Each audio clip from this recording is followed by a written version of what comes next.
Welcome back to the Talltale Tavern, the monthly one-shot adventure TTRPG podcast. I am your tavern master and host, Kyle, back at the bar this month, born to frolic in fields and drink wine, but forced to work a corporate job. Goose, welcome back, Goose. Thank you. Happy to be here. Bright and early, late. Is 2 o'clock in the morning? Is that early or late? That's late. Both. And so it depends on when you actually went to bed, right? I think exactly. If you went to bed before and then got up extra early. Also at the bar, an artist who loves to brainstorm and cause chaos in all their groups and has caused more than one DM to have some trauma over characters. Tenrukin, welcome back. Ten. Hi, thank you. Also extolling the different absorptive properties of gamer chairs you can fart into live on the internet daily. Tiddly is here to brag to her IRL D&D group that she's on yet another episode of Talltale Tavern. So we're basically famous. Welcome back, Tiddly. Hello. Now I see why she didn't want to do a new one, because she likes to talk about farts. That checks out. It's actually and accurate. Lastly, the man who seamlessly edits out all of my mistakes and pauses, Scott Esmond. Welcome, Scott. Thank you, Kyle. Editing is all about making it seamless. Back at the tavern, Beatrice, our lovely tiefling chain smoker, tells the tale of our four lovers scorned, Gaeyll, Radia, Candy, and Diandre, who have all been tricked by the incubus Volik. With an invitation in hand to a masquerade party, they have set off to the Nine Hells in order to track down this fiend, get their stuff back that he stole, and enact some well-deserved revenge. Beatrice takes a long drag of her cigarette, blows out some smoke, and continues the tale of Hell Hath No Fury! Roll the intro!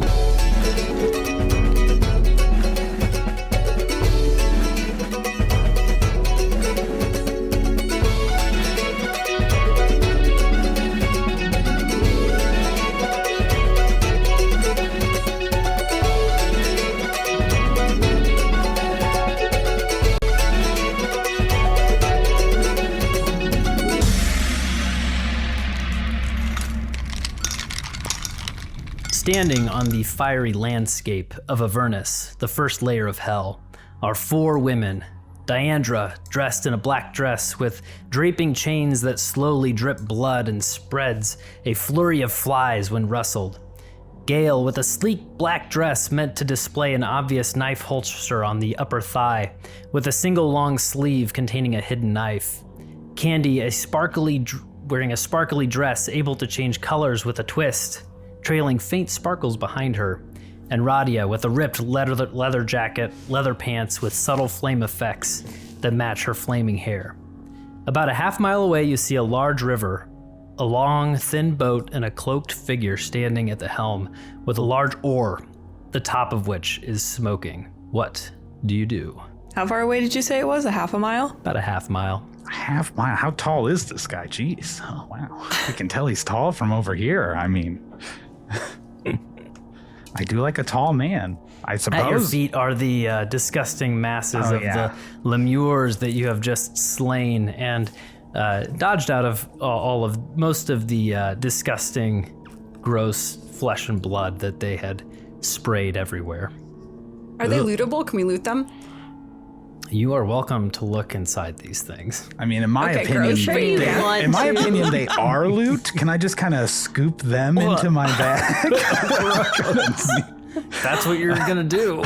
You're welcome to scoop some flesh. Hold on now. I'll let Candy finish whatever she's looking for first before I scoop these. I'm just bones. gonna paw around one and see if there's anything. It's pretty nasty, but yeah. Do some investigation. Do an investigation roll. Sure. A 10. A 10. You find a nice tooth. Gross. I'll probably keep it though. Well, that's probably good. It's good to keep teeth of your defeated enemies. Yeah, it's very true. For jewelry for later. Our frog friend might want yes, one of those. I know a grung who would respect that move. Cool. Yeah, I'll scoop some bones and guts in my bag just in case I need to animate a dead. You know, I need bones to do it. You got to build a skeleton. I'm not gonna leave stuff lying around. Okay. Just roll do you have a D8 handy? Oh, good. This sounds like it can't miss. Yeah, I do have a D8 handy in this virtual tabletop that we're using, yes. A 4. 4. You are able to scoop together about the size of one humanoid figure of one of these lemures. You're able to get some bones and flesh, and you think it's about the size of one humanoid. Well, I'm feeling good. Well, that's progress. You Successful must not trip. have brought a really big. You must have brought a kind of a big purse. We're not talking like a clutch for the party, No, huh? no. Well, the bag of holding's always on me. I'll just have it tied to one of my chains, maybe, even though they're not structurally sound. I think it can handle the bag of holding. Yeah. Yeah. While they're doing that, I would like to take Gaeyll out of my bag. I summoned my familiar overnight, so I would like to just like kind of reach my hand in and just like yank him out by his little head. I like to imagine he's maybe only like about a foot tall, like he's not very big. And I pull him out of my bag, and you guys, I don't remember if I described him last time, but he's like, he's an imp, so he's got wings, the little pointy horns, and he's like a deep red color. Immediately you see he's got a bunch of piercings, like lip piercing, nose piercing, like rings all down his ears. His wings are like really tattered, and as I'm pulling him out, he's got like his like vape pen and or cigarette just ready to go. It's got to be vape pen because cigarettes look cooler, and this guy sounds like a douchebag. So. Yeah, it's a vape. It's a vape pen. Yeah, and I leave it up to Kyle as to what the flavor is. Oh, I yes. don't know what flavors are available in Faerun, but Finally, Gaeyll, you take me out of there. What's going on? Where are we? This is nice. This is warm. Are we on vacation? all right, Gaeyll, don't get too excited. All right, so what I need you to do is we need to do a little bit of scouting. All right, there's a creature a little ways over there. Oh, I'm doing and so, some scouting right here. Hello, girls. Hello. Oh my God. Hi. What's going on? Who's your Sorry, friend, everyone. Gaeyll? If you're looking for a short king, and he's gonna pooches out his belly a little bit. I mean, now's not really the time. This is sort of Yes. a girls' night kind of thing. But Sorry, maybe everyone. Oh, girls' night. I can do a girls' night. Girls' night. Sure. Gaeyll, What about, all right. do our nails and Gaeyll. So, yes. Oh, yeah, that's me. Everyone, Yes. yes. So this is Gaeyll, not to be confused with me, Gaeyll, different Gaeyll. So, Spelled the proper way. all right, Normal anyway, way. we've been fighting about this for long enough. So what I need you to do is focus up, and I need you to turn into a raven or some kind of bird and fly yourself over there to get a good little peek at our friend near the boat and just kind of give me a vibe check. Do you think that you can do that? Oh yeah, I'm real good at vibe checks. A raven? Okay, I guess I can do that. We can do this. Easy. This is gonna be easy. Are you gonna do that weird thing where you like become my vision or whatever you do? Only if I feel like I can't trust you. How do you feel about that? Oh, you can trust me. That yeah, makes sense. All right. Okay. Yep, I will do You that. should trust All right. him. Men are dogs, even the cute ones. I don't know if I would trust him. I need Okay, someone to all right. hold this though. Will you hold this? How about you, Fairy? You can hold my vape pen. You mind holding this? Don't take a hit Okay. from that. You can hold it, but don't take just a any little hits. hit. It's good. No, I'm good. I'm good. High What's in it? potency. No, Diandre, don't. I'm just curious Just what's a little, in just it. a little tabaxi parsley. You know, we don't dip into the resin, wax stuff, nothing like that. But okay, you need me to go out there? I'll go. All right, here Yes, I go. please. Thank you. And he flies towards this thing, he's just doing a swoop, and then kind of comes back and Okay. And that's what you directed him to do, right? To just go. Yeah, just and, go look over, give me a vibe check.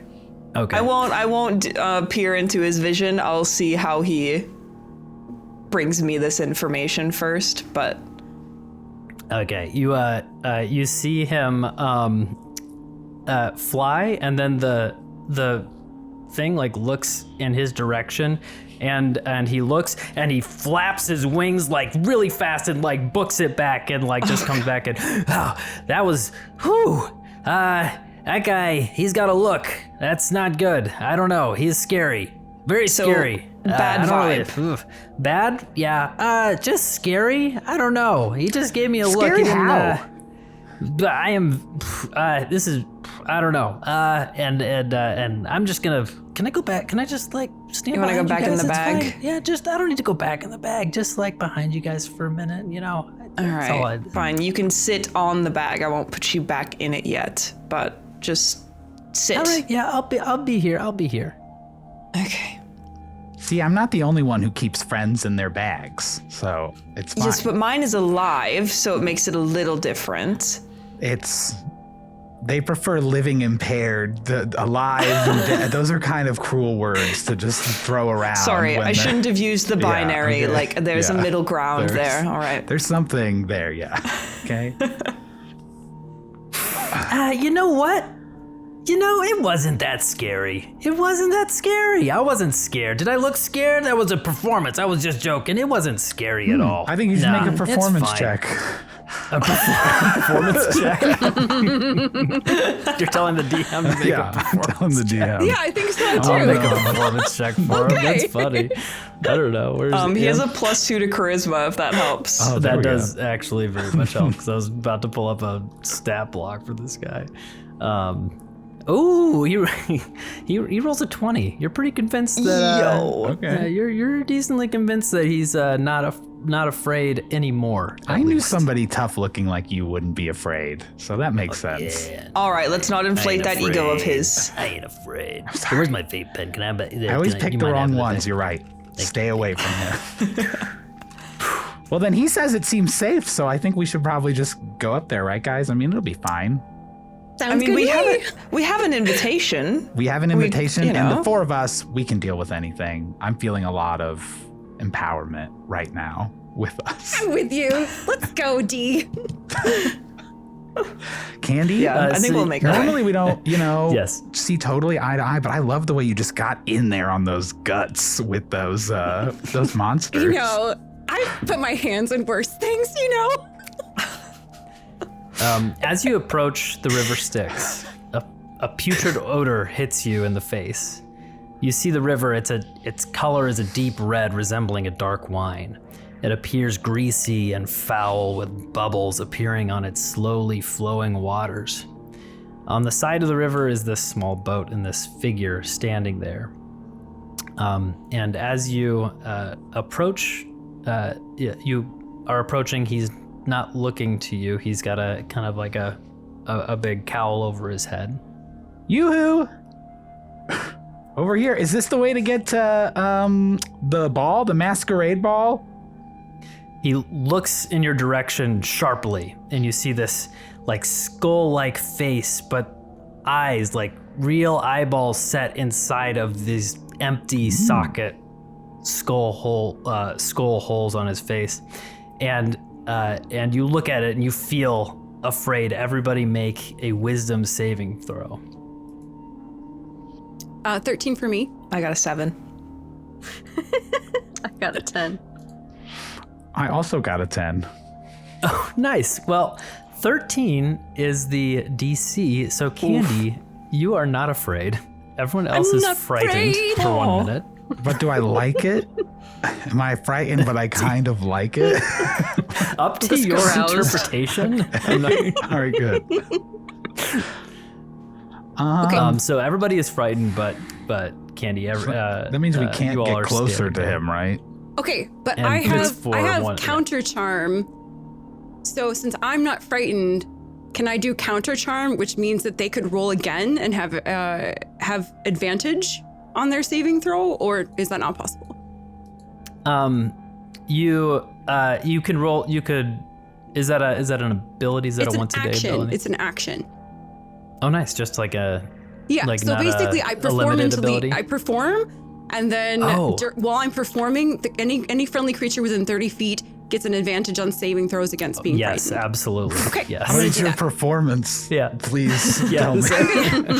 I'm gonna sit there and be like, "You are not afraid. scary. He's kind of your type D, cause he looks like he's undead. You should roll again. Don't be afraid. I think the frequency knocked me out of it because I rolled a 13 this time. So Great. What is Gaeyll and Radia, what are your rolls? I got a 12. Mine was apparently a 20. Nice. So, Ooh, all right. so that worked for everybody, but Gaeyll, failed. unfortunately, you are still afraid for maybe 30 more seconds. Okay. I'm definitely not afraid, so I'm gonna just, blood up and be like, hi, we're looking for a ride to the party. I'll go ahead and walk with her too, and I'm just kind of Have staring you at. met my friend Di? She's so cute. Stop Oh my it. gosh. This She isn't what likes it's dead guys. about. Oh, I'm sorry. Candy, Sorry. not right now. Let's wait. Maybe Okay, I'm after. sorry. Maybe after. Okay, Maybe we go on a okay. double date with that cute little imp thing. I don't know. No. Oh. All right. Well, maybe I go on a. Maybe I play the Maybe field you go a on a little slower bit. date. I'll wait. Don't worry. I'm a great wingman. I got you. I mean, your wings are I beautiful. look at so my that makes wings. I sense, mean, yeah. obviously. Literally wing woman. This being stares at you and kind of cocks its head a little bit. Like it's interested. Insight check. Sure, I got a -1, but I did get a nat 20. So Okay. What? It's cocking its head, and with that natural 20, you feel like it is waiting for something, for direction, for. what about? Hey, do you have the and invitation it's on not you, much of a Candy? conversation. I do. Yoo-hoo! We have an invitation. And he peers over Hello. and looks at it, and then gestures to his boat. All right, it's okay. Come on, guys. All right, that works Am out. I allowed to move yet? You are still standing there just for a second while everybody's getting on the boat. You're Just standing like there. petrified. You don't need to Yeah. be afraid, honey. He's fine. Do I need to carry Gaeyll on? Oh yeah, can you just carry her? Where's Gaeyll in all of Yeah. this? Is Gaeyll just lying back, his little pot belly sticking up, one Oh my leg, gosh. Okay, so Radia, you carry Gaeyll, and Gaeyll will carry Gaeyll, and we'll make our way over here. Good. If you're picking her up, give us a strength check. Strength check? All right. An athletics. 19. 19. Easy. You pick her up. Gail's riding on Gaeyll, and you're able to pick him up and bring him into the boat. And so you are all now sitting in this boat. Plenty of room. You feel like there could probably fit like maybe 3 or 4 more people on this boat. It's pretty long and thin. As you sit there, this person with its giant oar that's flaming at the top with this large trail of smoke moves its oar and starts to ferry you down the river, and ferries you for a bit. You're on this disgusting river with this foul flotsam floating around, and this being kind of moves you and sees this dark cloud that comes close to the boat and kind of steers away from it. You see a few bat-looking creatures off to your right, kind of flying down the river, and you get a closer look at these things and realize that they're just heads with wings attached to their ears, like wings for ears, just flying along the river.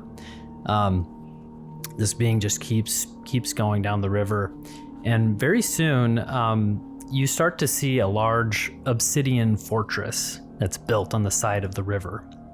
And you get closer to it. There's a small dock nearby, and you actually can see the front door of this fortress, this castle, and you see carriages drawn by fearsome-looking horses, winged creatures and beasts, dropping off foul-looking creatures dressed beautifully, all with masks on. You're able to see them at the front door present their invitation, then pass by the guards into the castle. And this person drops you off at the water's edge, where there is a well-made path that leads up to the front of this castle. And is there anything that you guys do before walking to the entrance? Should we put our masks on if we don't already have them on? That's pretty true. Good idea. Anyone want a jelly bean? What flavor? I mean, whatever you want. I say, maybe I should wait. I don't want to, my stomach's getting a little upset. I'm kind of nervous about all this. I don't know if I want to put candy in it right now. Everyone needs a little candy. So your masks, as you don the masks, go ahead and what are your remind us what each one of your masks looks like. Well, I know for sure mine was the plague doctor-y mask, just the classic kind of masquerade, huge beak coming out of it, plague doctor look, of course. Yep, mine was the hellhound. That had the red around the eyes were to kind of mimic that. And I think if I remember correctly, it had a little bit of smoke coming off of it too. Yes. I can't remember. Ooh. Yeah. It's either that or you've been hitting the vape pen underneath the mask, possibly. Definitely not the same vape pen. Different vape pen. Good. Mine was sparkly. I think I said lacy, don't cover too much of the moneymaker, So it's definitely like really minimal mask. You can't really. It's not very masky. Good. It's not really serving its intended purpose. You can totally see everything. It's like the people who wore the invisible covers for COVID. Sorry. Go ahead. It's okay. Sorry, I just wanted to get my mask out. It just looks like Volik. That's all. Not very exciting. A pretty good interpretation of Volik. Yeah. Gaeyll, you feel it tug. Hey, wait, are we supposed to have masks for these things? I need a mask. Oh, shit. Sorry, Gaeyll. Can I take out, can I, dig around? Does anyone have a tissue or something? I just want to... Just something to cover your face, Gaeyll. I offer her the tooth. Oh, God. Here, you can have this, Ooh, honey. that's a nice tooth. Where'd you get that tooth? I found it. All right, you can't eat it. Is there a way to, poke eyes? How big is this tooth? Would it actually, give me that tissue. Give me that spell of tissue. enlargement? Wait, Sometimes I have to use a spell of enlargement on, my gentlemen suitors. But you're so little, and there's. Yes, because they can actually go the opposite way. Wow. I've got either a water skin or some actual skin we could cut up to make a mask, probably. That's disgusting. What do you think, Gaeyll? Which would you prefer? I kind of like the piece of skin with a tooth on the front, like a jewel right in the middle. That's pretty nice. I also have a disguise kit in my inventory. Good, So you can cut up the skin then. It probably has we scissors. we can probably make something for sure. Yeah. Yeah, well, he chose the skin, so sew the tooth onto the skin with your disguise kit, please, Candy. He's This is gonna be thank so you. nice This for is you, beautiful. I tell So you nice. what, that's a beautiful tooth. All right. Oh, what do you think? How's it look? This is a big toothy grin. It looks great, Gaeyll. It looks Wonderful. lovely. Yeah. All right, I'm ready. You did a You all great ready job, then? Candy. We didn't get an outfit for you, but you'll be all right. I think. No, don't wanna hide the moneymaker like Candy said. He shakes his little belly around. Good. Anything else, guys? I feel pretty. Wait, everyone. What do we have a plan? What do we have? Are we just gonna go in and it's guns blazing? Do we want to? I don't think we should split up. But do we have any sort of idea, a plan of attack or? Maybe we should go in pairs. In pairs? It's possible. Pairs is good. We only have one ticket though, right? I mean, I haven't had a drink yet, honey, so I'm not impaired yet. Maybe soon, though. Can we get drinks? I want to get drinks. Oh, I mean, I think I'm gonna also need a drink before I see him again. Yeah, let's get a drink.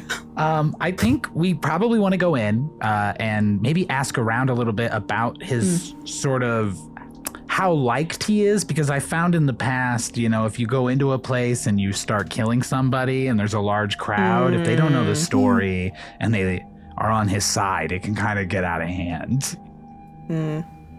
We might want to see if we can get him alone, get him isolated in a room by himself.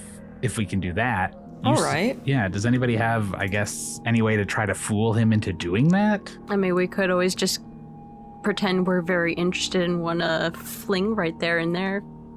A fling? I mean, I think candy would be great. All make out, like all of us, because guys love that. You would totally find us if we did that. Just like a group kiss. What do you think? I don't think that we should be rewarding him for what he's done. We're just trying to attract his attention, honey. It's okay. Is it a reward if he's having to see what he's missing out on? Well, but Yeah.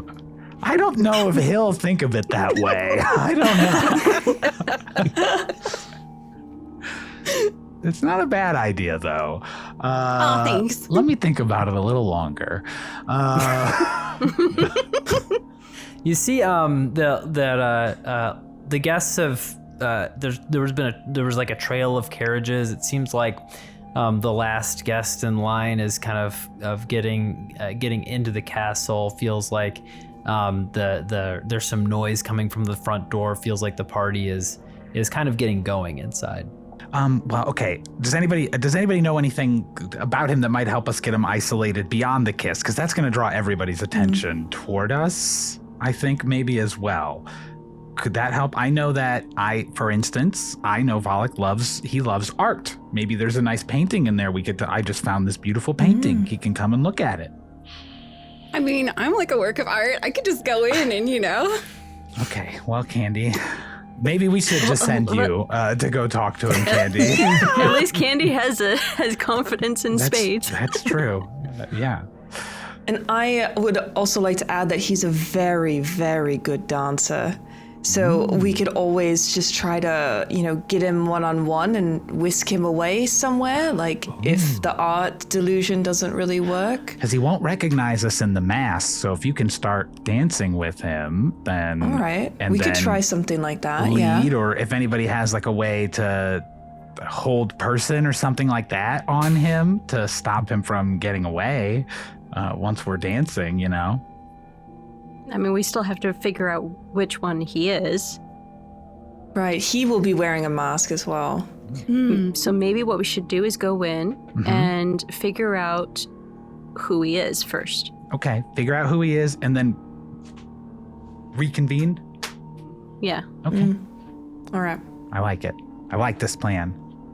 So you guys approach the grand front entrance and walk up the steps toward two guards who are checking invitations. They are medium build with brass armor and red capes. They wear brass masks bolted crudely into their faces, revealing eyes and nothing else, a part of their face.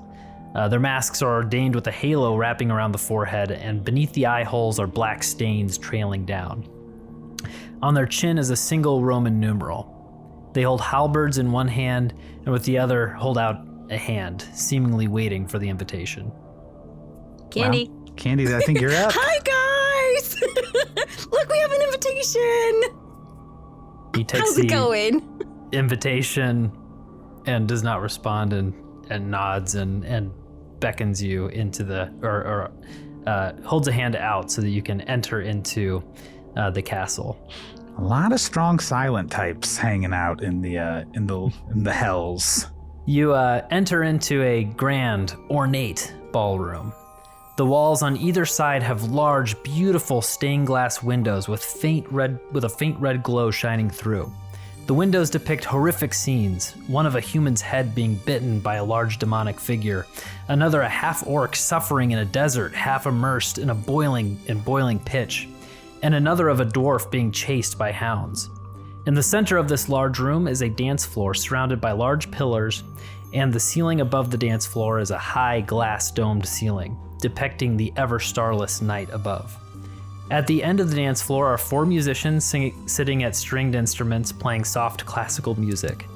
A woman in a black dress with horns and large red wings stands near the musicians, watching with a whip in hand. The room is well lit with fires around, and the odor is pungent. There are many guests present, and you are surprised to see most of which are humanoid. You see men dressed in elegant suits, capes, various cravats such as neckties, bow ties, and ascots, women with elegant formal hairstyles, floor-length dresses, and flashy jewelry. Everyone all wearing ornate masks, some grotesque, others inspiring. Among the humanoids are obvious devils. You see a figure wearing a suit but almost completely wrapped in chains, a chain floating by his side holding a drink. A female devil with a snarling face, spines protruding from every arm and leg puncturing through her red dress. You see a few winged devils somewhat perched around the room. An 8-foot-tall beastly figure in a fine 3-piece suit strides in front of you, his mask clearly just a recently harvested Loxodonian skull, and huge tusks curling upward from the sides of his jaw. Suddenly, in the middle of the room, a fiery portal opens up on the floor, and a dark hand reaches up, grabbing the sides of the dance floor, pulling up a 9-foot-tall dark figure with a muscular build, sleek physique, and piercing, burning eyes, and a charming grin. In one hand, he holds a great sword with a waved shaft, dripping black acid. The room erupts with motion. The devils back away to the sides of the room, grabbing their stowed weapons and readying spells. The dark figure on the dance floor chuckles. Gah, gah, gah, gah, gah, gah, gah. He reaches up with one hand and takes off the top half of his face, and the visage drops, and what remains is a 5-foot-tall, green, rotund figure with dark eyes, a flat pig nose, a sharp-toothed mouth that extends further across his face than seems normal. His neck extends wildly, rolling over the top part of his elegant purple robes. Gah, gah, gah, gah, gah. And the crowd relaxes and starts to laugh nervously.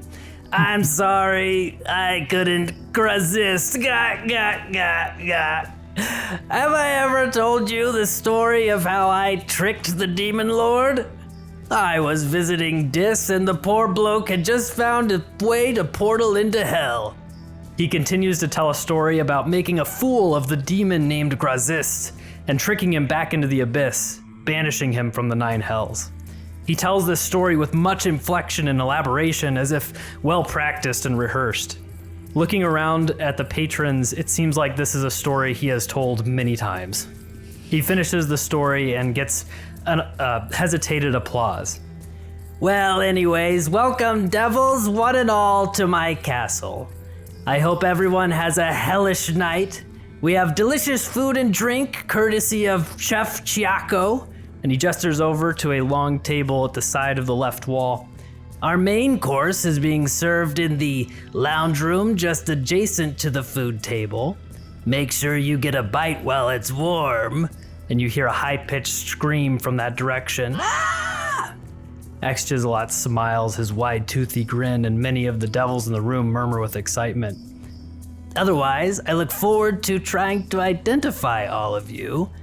Hasting, I know that's you already having 2 drinks in your hand. A well-dressed dwarf with 2 red goblets in his hand shrugs his shoulders and shapeshifts into a chubby red devil with horns and small wings. The crowd chuckles as he changes back. All your masks and shapes you have chosen tonight look absolutely scrumptious. Please enjoy the music, let go on the dance floor, and have a truly tortured evening. And he walks off the dance floor and the party resumes. I'm starting to wonder if maybe this is we bit off a little bit more than this could possibly be worth, but you know, revenge is good and I'm still committed. So anybody see Volik during all that? Would you like to roll a perception? Boy, would I ever. All right, I rolled a 7 - 1 for 6. 6. You do not see anybody resembling Volik. You see there are a few things about the room that you do notice as you were looking around. The food table off to the right, there's a few patrons, gentlemen standing near the table that appears approachable. You see off to the right in the back of the room, you see a girl sitting down in a chair in a table and reading a book, a little bit out of place. You see it. There's a group of girls that are just. I've been her at the party, sitting and reading alone, for sure. You see a group of girls socializing, kind of off to the side of the dance floor, a collection of them, and then in the middle of the dance floor there is a man dancing by himself, and those are some things that you see around the party, some people that you might feel are maybe more approachable than some of the others who are in tight, close conversations. I feel like there's 4 distinct people who seem interesting to come up and question, and there's 4 of us. So maybe, girls, this could be a perfect time to do exactly what we shouldn't do and split up and go talk to them individually. I don't know. Or hear me out. One person goes, and the 3 of us, stay together, and then, report that back. next. Yeah, exactly. I'm just So worried that about way how we long don't. It might take, but Oh, okay, that's fair. what if he slips out? What if he likes to make what if he's just like? What if this party, in terms of like devil parties, is like really lame, but kind of like an obligation that he has to go to? And he's just trying to make an appearance and get out. That's my only fear. Although I think it's unlikely. I vote, if anything, I like this girl over here who's reading all alone is calling to me right now. All yours. Sounds great. I'd love to go speak with her. So, Diandre, you go and walk over to this woman, and you see sitting at a small square table in the corner of the room is a halfling woman with dark black lipstick on, dark black hair pulled high. She holds a stick attached to her mask in her right hand, and her left hand she's holding an open book. Okay. I'd like to make it known that my mask is being held on with a mage hand, just holding it on to my face, just for fun. Why not? I would like to go up to her and say, what are you reading? Or at least I'll bend down and look, I guess, before talking to her if I can, see what she's reading. Is that investigation? You see, investigation. Yeah. 14. 14. Is that a 14? Yes. 50 Shades of Red. Oh my gosh, I love that one. Which chapter are you on? She looks at you. Just chapter 3, just getting started. Okay, so you haven't even gotten to the good parts yet. All right, well, I won't spoil them for you. Hi, I'm sorry. I noticed you were sitting over here reading all by yourself, and I know I'm somebody who sometimes, is not a social butterfly, so I thought I'd come over and just see if you wanted any company or anything like that. Oh, well, I mean, sure, I was maybe going to go check out some of these, stained glass windows. I think they're stained glass windows. Art, interesting. So. Yeah, you like the artistry on display in those stained glass windows. Okay. Well, I guess you could come with if you want. But... Yeah, I was gonna say the same thing. I just need to go tell the group that I came with before I go anywhere, just so they don't get worried, that I don't know, some sort of disgusting celestial being has shown up or something and kidnapped me. Ugh. Okay. She's like, whatever you want, and she kind of takes out this. She's got it's like a thin not a woolly scarf or something, but she kind of wraps it around her neck, and kind of goes to stand up and walks over, and that thing that she wrapped kind of flew around her neck is a deep purple color, and she goes and walks to the nearest stained glass window. Okay. All right. Okay. Well, I go back to the group quickly. I say, I don't know for sure, but this person likes art, and Volik likes art. They want to look at the stained glass windows. Should I go with them? What do I do? I mean, okay, so while Diandre's doing that, I'm gonna wander over to the band, and I'm gonna try to play. I want to play my song with Volik. to see if he notices that it's our song, which is Devil Goes Down to Georgia. So I'm gonna pull out my little You whatever. Can't sing. Get them to play it, Candy. He'll know your voice. Good. Go ahead and give a performance roll as you start to play over the band, I guess, right? 27. Oh my god. A 27. Yeah.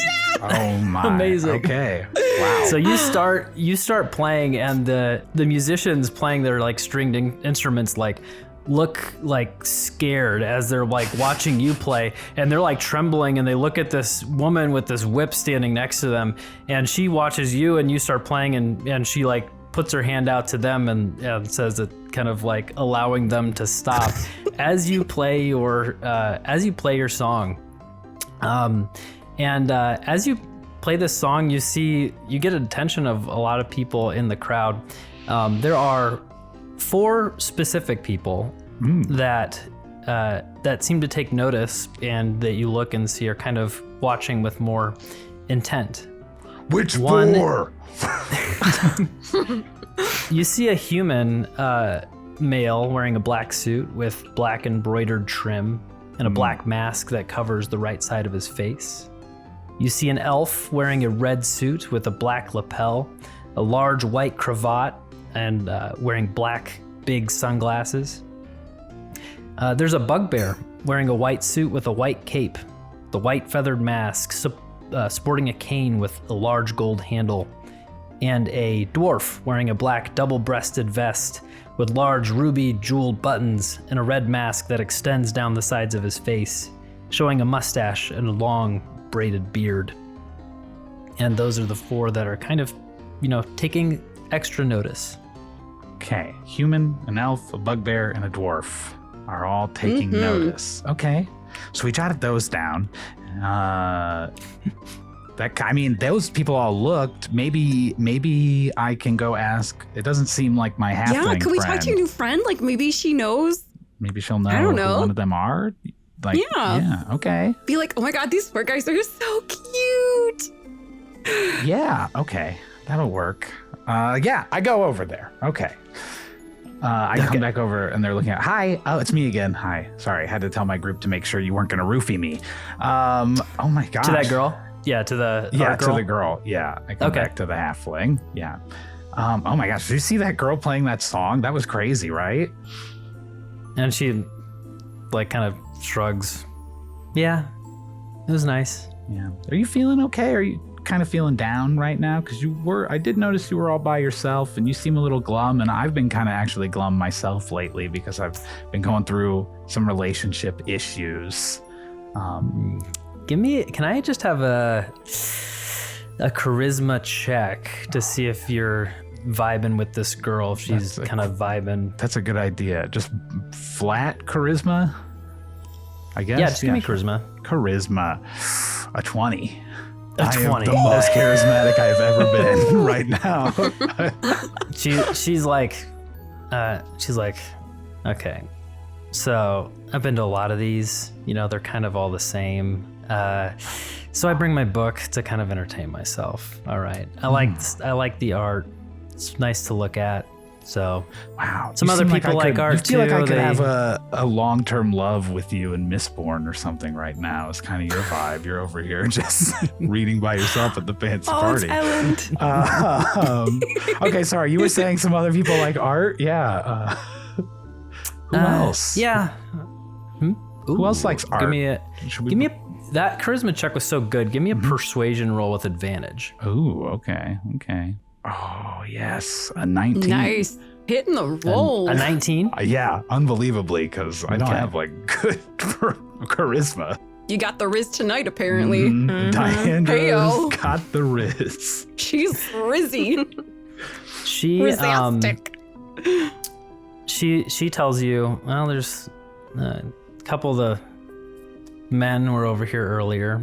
That elf over there, that human, they were over here. Human. Oh, really? I saw them gazing at some of these stained glass windows, and that dwarf with the vest, I thought maybe he'd be interested. Tried talking to him while he was looking at the thing, but he was more interested in the drink. Sit in the drink. Cross off the dwarf. Okay. I've known some people like that. What about the bugbear? Do you notice anything interesting about that bugbear over there? Because that's kind of what I'm into. So. No, sorry, I didn't. I was too into my book, I guess. All right. Well, that's fair enough. Well, Okay. I don't want to keep bothering you, I guess, if these parties are boring for you.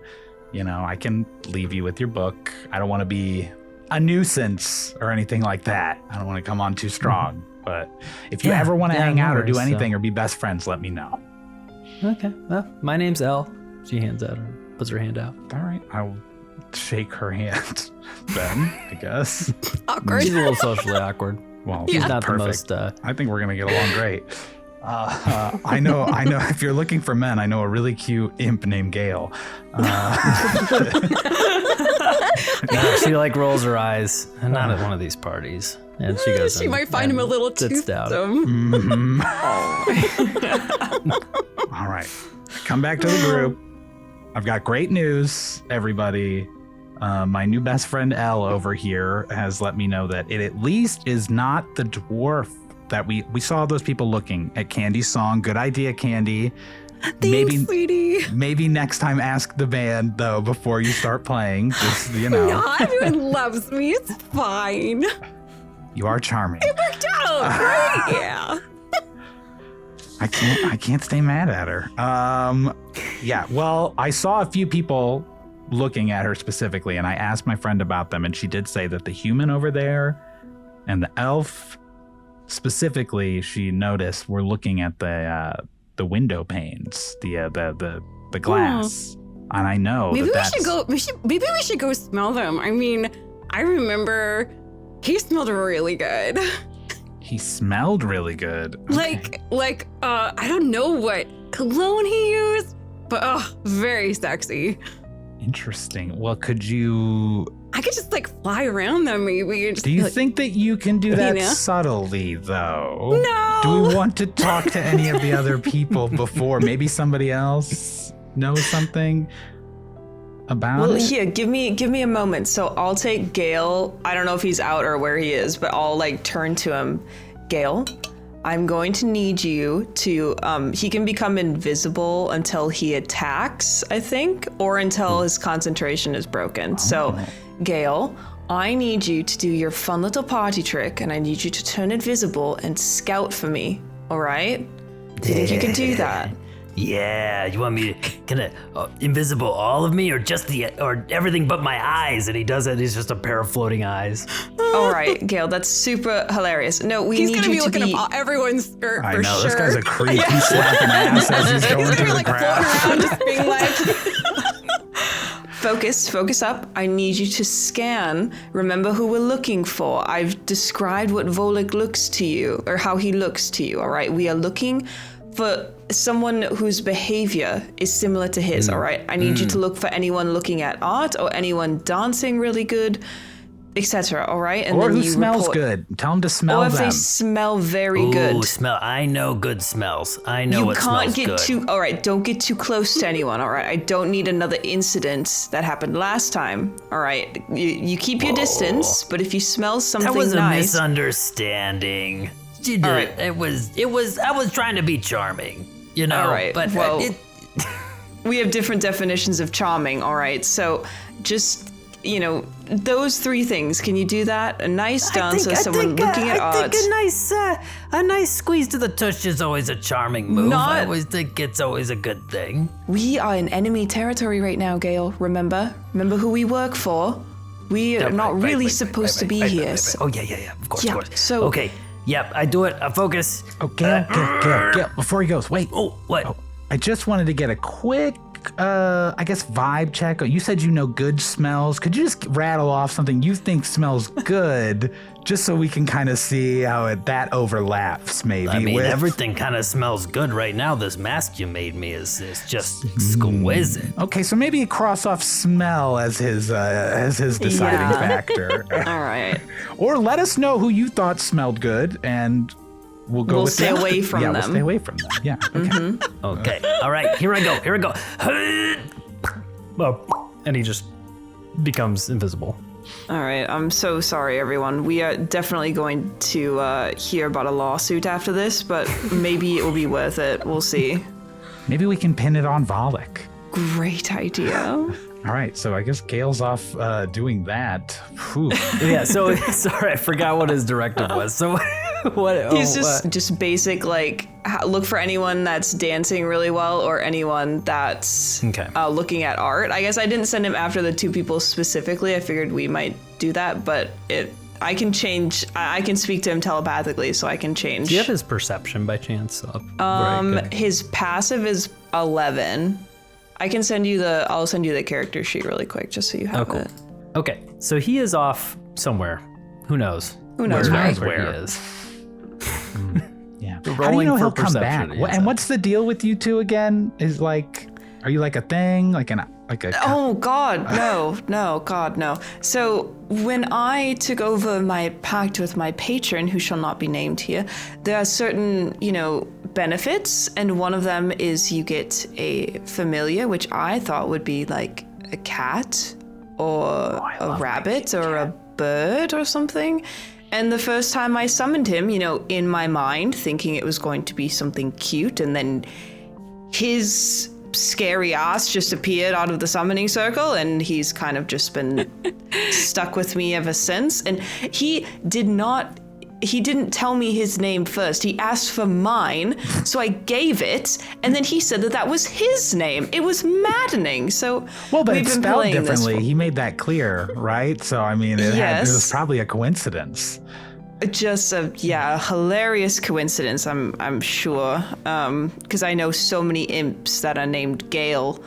Are you sure you weren't just calling it your own name, honey? Just like in the mirror, like, hi, Gaeyll, and then he just like came. I'm like, I really hope not. I'm Gaeyll too. No, okay. I hope not. Because I think it's just cruel and unusual punishment, to be honest. He likes to make my life miserable. This is not the first nor the last time that he is going to act out in public, so I'm just kind of waiting to see what's going to happen this time. But I'm hoping that maybe he'll be useful for once. But Okay. we'll And see. if he's not, you could always just like unsummon him, right? Or Yeah, that's true.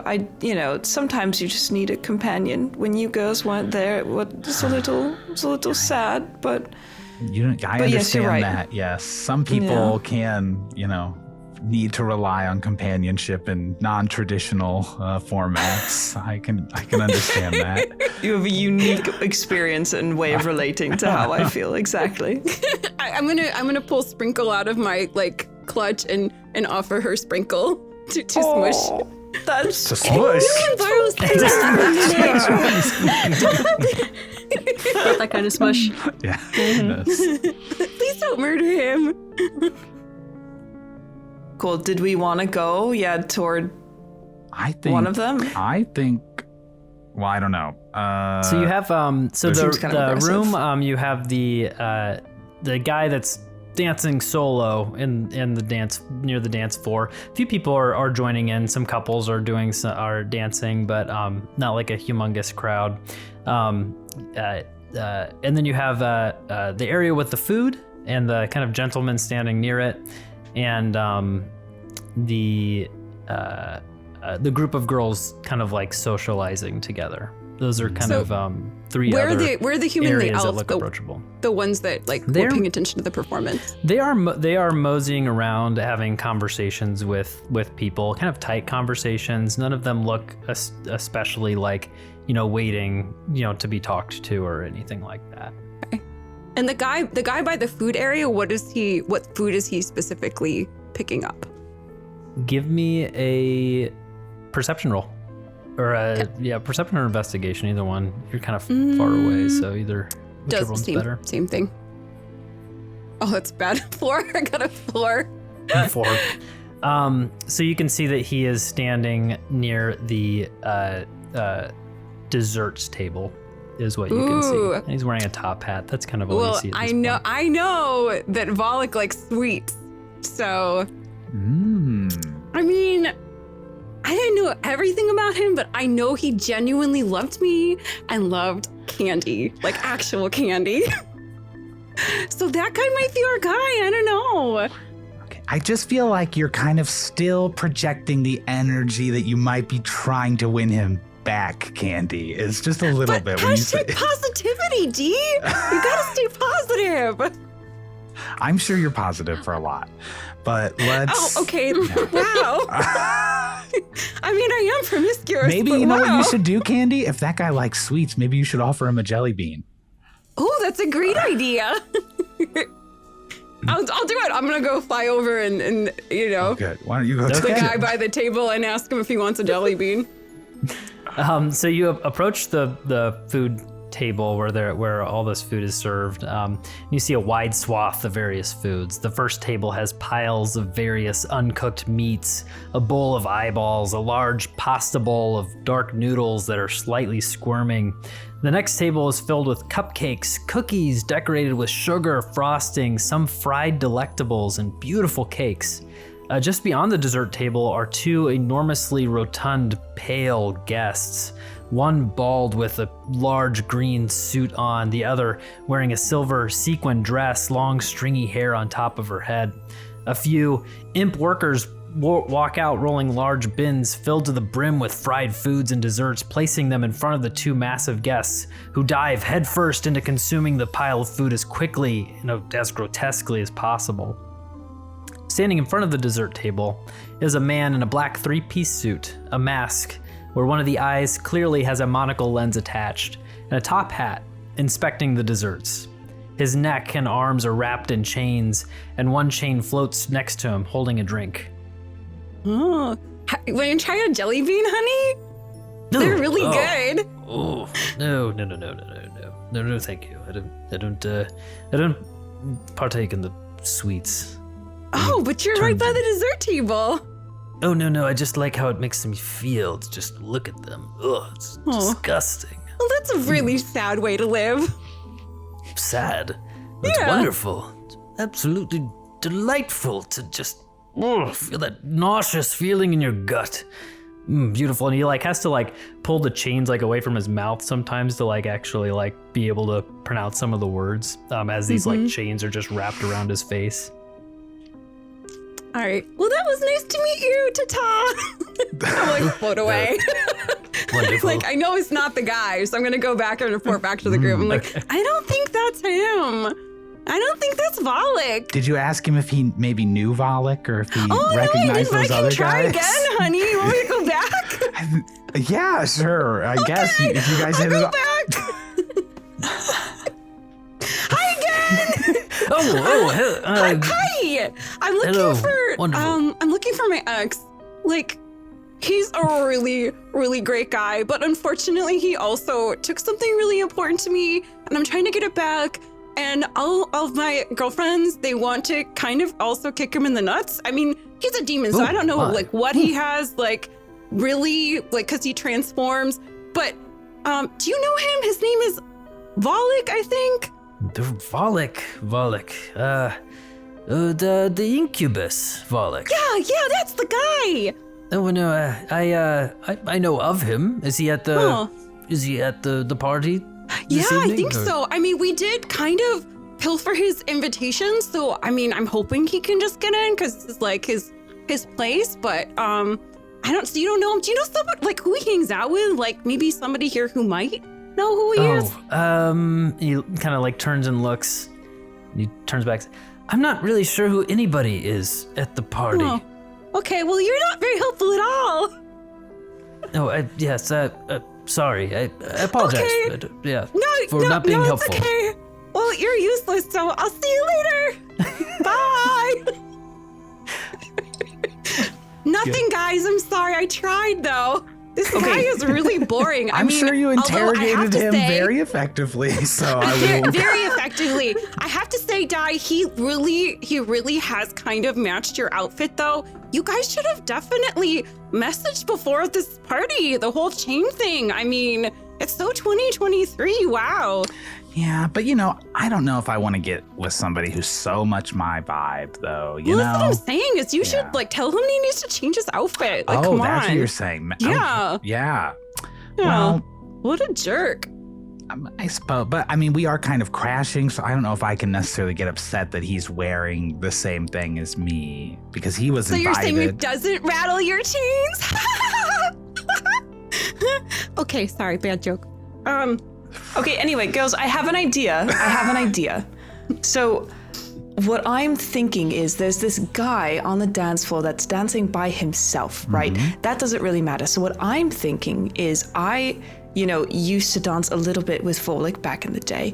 And so my thought is if I dance well enough with that stranger, maybe it will draw him out. Like he'll see that, oh, there's another person that dances really well and I like to dance. So maybe he'll rise to the challenge. He'll want to show you up. Exactly. Volik always rises to the challenge. All right. Anyway, so I think what I mean, honey. Show your neck tattoos while you do it. So I think I'm just gonna go. I think I'm just gonna go for it. And see if we can. This is so brave of you. I would not be caught dead dancing in front of all these You people. got this, girl. Sorry, caught living challenge dancing in front of all these people. So on the dance floor alone, you approach this man and you see a Is he like a hobgoblin human? man. Oh, okay. He's wearing a brown worn suit. His mask is a pair of large goggles and he has a patchy beard and he's dancing with obvious uncoordination and rhythm. And a musty odor overtakes you as you approach him. And he kind of looks at you and like winks and like puts his finger guns out and kind of like dances up close like toward you. So what's the vibe of the dance? Is this like a ballroom dance or is it like a club dance? This is classical music playing like rather slowly. Oh, so he's doing club dance, but of course, everyone else doing club is. dance and Okay. classical music, of course. Yeah. Okay. All right. I will maybe do like kind of a like half bow kind of quick and like hold out my hand and just I would like to have this dancer and like try to see if I can like get him, like into that like position of like dancing as a couple rather than like, Yes. Okay. Good. You grab his hand and he jumps in, and so he jumps in. Go ahead and give me a performance with disadvantage as you are trying to perform with him. Okay. Let's see. Oh, I got a nat 20 on one. But it's a 17, and I would like to add that I'm trying to be the lead, so like lead the dance rather than be led. Okay, good. Yes, he is thrashing about, but you are able to put together some sort of dance with him, and he is dancing and vibing and kind of just like looks at you. It's just like, wow, this is nice. Oh, thank you so much. What is your name? Name? Oh, and he like puts his finger and wags his finger. We don't do names at the masquerade. Oh, that's right. I'm so sorry. Well, it is so nice to be able to dance with someone of similar caliber to me. You were just really cutting a rug out on the dance floor. Oh, I know. I do this every time. I'm here. I'm here to have a good time. Some of these other people stingy. Nobody's out here dancing. Why aren't we dancing? Oh, well, do you come to these things a lot then? Very familiar with the dances. Yeah. I try to go to a lot of them. I try to have a good time. And right. you guys are dancing kind of like slowly together a little bit. It's a little less. You're still kind of like in arms dancing. Okay. You see, I'm here looking for someone. I was at one of these previously, and there was this guy he was so good, and I've been looking for him tonight, but I just cannot find him. Have you seen anyone on the dance floor just like absolutely going at it? Give me a persuasion check with advantage on this one. Okay. Oh, well, that's good. 19. He's like, oh, yeah, you see that bugbear over there? Mm-hmm. He's a great dancer. He looks big, but I've seen his moves, and, I'm no, I know my own limits a little bit, but this guy, he's smooth. He is good on the dance floor. That human over there, He's pretty good too. That one in the black suit. Okay. And are any of them looking at us dancing? Just like passively looking, you see the audience. A few people are have their gaze this way. If you want to do a perception, The people he pointed out, like the bugbear and the human, Right. are they, as he's pointing them out, are they looking? Because I'll if you want me to roll perception, I can. But I think I'm looking at them. Go ahead and roll perception. Yeah, to see how you kind of see them now. Got an 11. 11, not particularly. Okay, cool. That is such good information. Thank you. I mean, would you say that they're like approachable people? Have you spoken to any of them before? I don't want to just, go up and be like, hey, we might have danced together before, and then it be really awkward. Yeah, I don't know. Shoot your shot. You're so right. I really should. And then I think I'll keep dancing with him until, whatever song that we've got going on ends. I don't want to be rude and just Okay, good. The dip. song ends and he goes, whew. He like wipes the sweat off his brow. He's like, I'm gonna go get a drink. Nice to That meet sounds you. lovely. It was so nice to meet you. Thank you for dancing with me. And you know what? Thank you for putting yourself out there. Not everyone will just start going and dancing by themselves at a crowded party. So you go have a really great night, and I'll just like awkwardly just like walk away. He does a little heart. Oh, so nice. I have a question. And I'll go back to the group. Go ahead.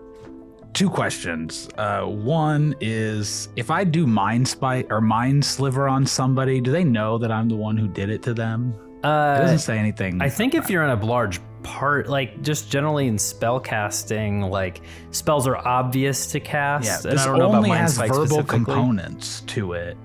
And So it would be if hard in a group of people, a large group of people, to know. Like, it'd be pretty difficult to know who. Because I just want to cast Mind Sliver on that guy for not offering to buy her a drink. Or get her a drink after the dance. That's so rude of him after she came up like that. He's walking away. You're pretty certain that you'd be able to pull I just off wouldn't whisper. Then I whisper cast Mind Sliver at him just a little bit. Just to do a d6 of damage. To give him a little headache all of a sudden, Just... Okay.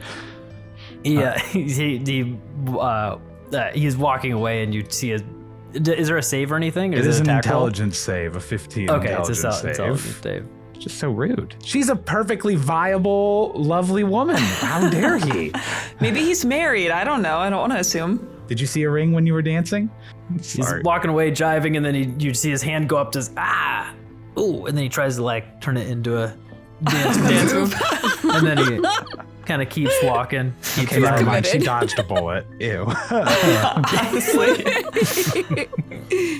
So I'll, back to the group and everything. It's like, all right, so he pointed out that the bugbear and the human are both very good dancers. So The human keeps coming back. Humans on both. So the elf isn't a good dancer. He's probably not Probably the not. person either, but she didn't know. The bugbear, the my friend Elle hadn't seen if the bugbear looked at the art, so we're between those two, I think. I don't know. Is there anybody else who might have information about them? Where is Radia, tell Gaeyll? us, what do you think? I mean, do you remember anything specifically about Volik that like felt authentic about him? That it's something that we could identify? Well, I mean, I know he hates purple, Oh. and he uses his left hand. I always caught him using his left hand for things. Left-handed. What kind of Okay. things, Radia? So, Yeah. What is he doing with that left hand? Anyways, she's like, I mean, we could just go over and offer a drink and see if he takes it with their left hand. Yeah. Ooh, That's a wow. great idea. Who's Wait, left? are to either of talk them to? wearing purple? I don't think so, right? No, none of them have been wearing purple. No, The only person who have that we've talked to was Elle. Yeah, Elle put on like True, a purple true. The scarf. purple scarf. Then Yeah. what about maybe you should go up to those somebody should go up to those girls that are talking and offer them a drink then. Radia. She's just like, oh, okay. I mean, I'm not really social, but I'll try. I know, but we don't want to draw too much attention to ourselves by having like one person going around snooping, asking questions. So we gotta. Okay. Yeah, I know. Yeah, Right, you are. Somebody's drawing plenty and of then attention. she's just like, Having attention. so she just kind of is like, okay, fine, I'll. I will over," go, and she- Radia. I'll come with you. I won't say anything, but I'll be right behind you. So don't worry. Oh, it's fine. Should we It's get a just- drink while they're doing that? I'm kind of thirsty. Yeah, sure, that's Yeah. fine. Just nothing too strong Candy, for me. I gotta keep a are clear you sure? head. Are you sure that's a good idea? Can you handle I your have, liquor? you know what? I have a surprisingly big tolerance for being this little. Like maybe like Radia doesn't look convinced at all.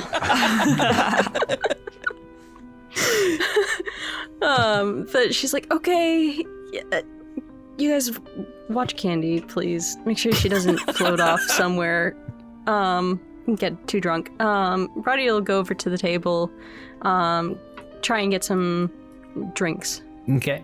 So you're going to first to the bar to get a couple drinks. Mm-hmm. Yeah. Okay. So you walk up to the bar and you see a tiefling man in a kind of a servant's suit and white shirt with a red tie and a vest, and he's making drinks. And he says, "What can I get you?" for me, I would like can we do body shots? But you're not even there right now.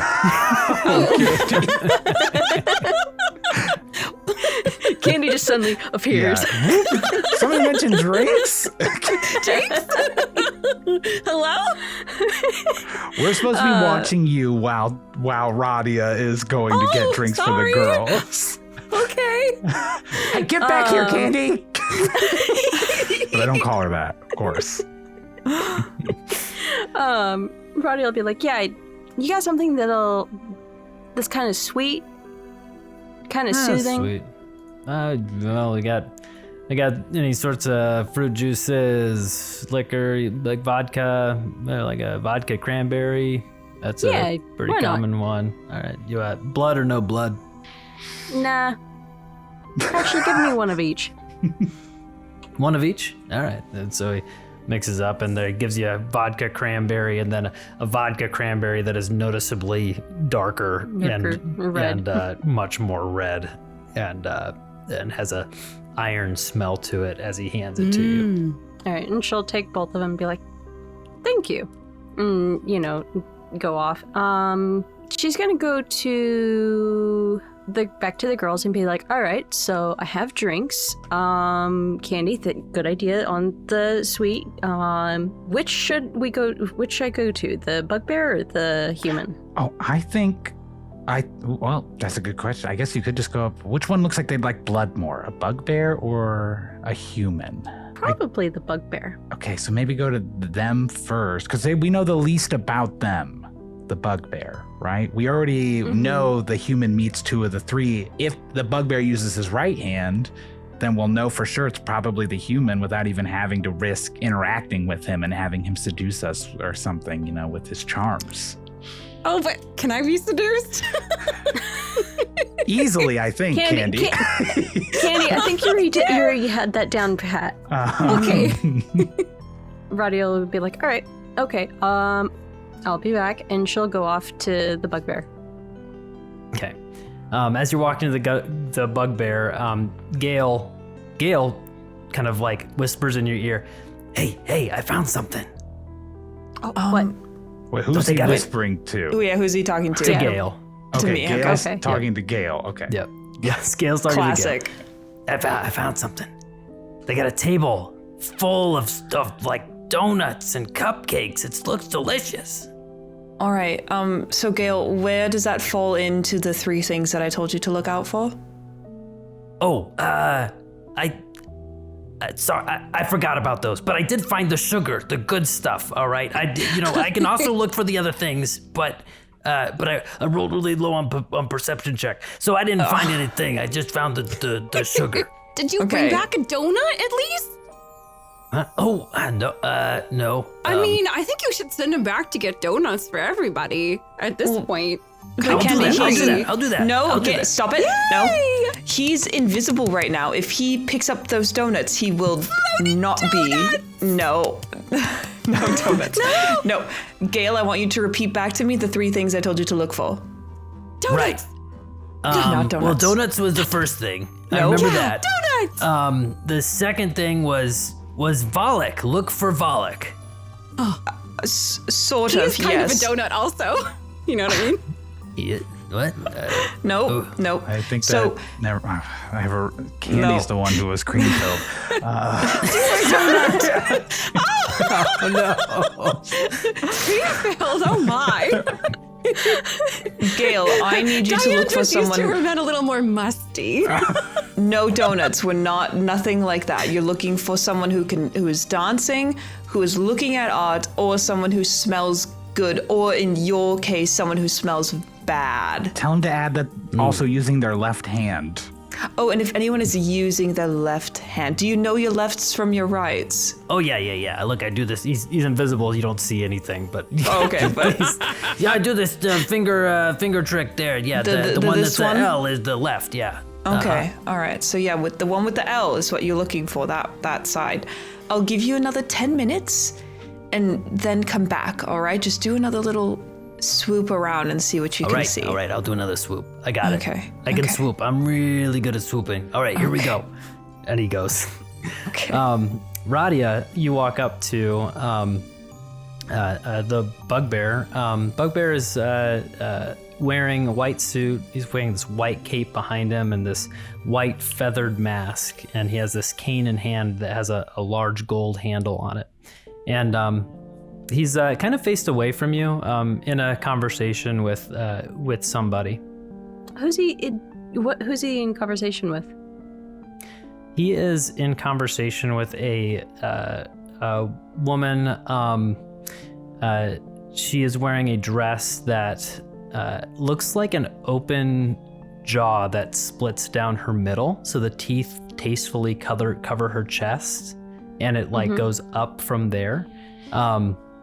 Human looking blonde girl. Okay. She's gonna go up and be like, "Oh, hi. I'm sorry if I'm intruding. I wanted to give you this because I really liked your outfit with the cape and the feathers and everything." Ooh, She's gonna hand over the drink. Good. He turns and roll a. If you're wanting to like just do a persuasion roll, I'd allow a roll for Riz. That'd be charisma. Riz roll! To see This if definitely feels persuasion-y or deception even, you know. This Yeah, is- I'd say Ooh, deception yes. maybe. I like deception. I do like deception. All We're right, trying so- to actively trick him right now, so Yeah. Yes. Oh no! Well, that's what- good. Please tell everybody what you rolled, then. A nat one. A natural one. Yes. He turns and turns into your drinks in your hand and is startled by it, and the red blood drinks spill down his white suit and on his white cape and spill all over him, staining it this dark red. Awkward. Oh, excuse me. I'm so sorry. I didn't see you there. No, I'm sorry. I should have. I'm so sorry. I should have been more conscious of, accidentally startling you. I'm sorry. I just wanted to show my appreciation, and now I've ruined your suit, and I'm sorry. No apology needed.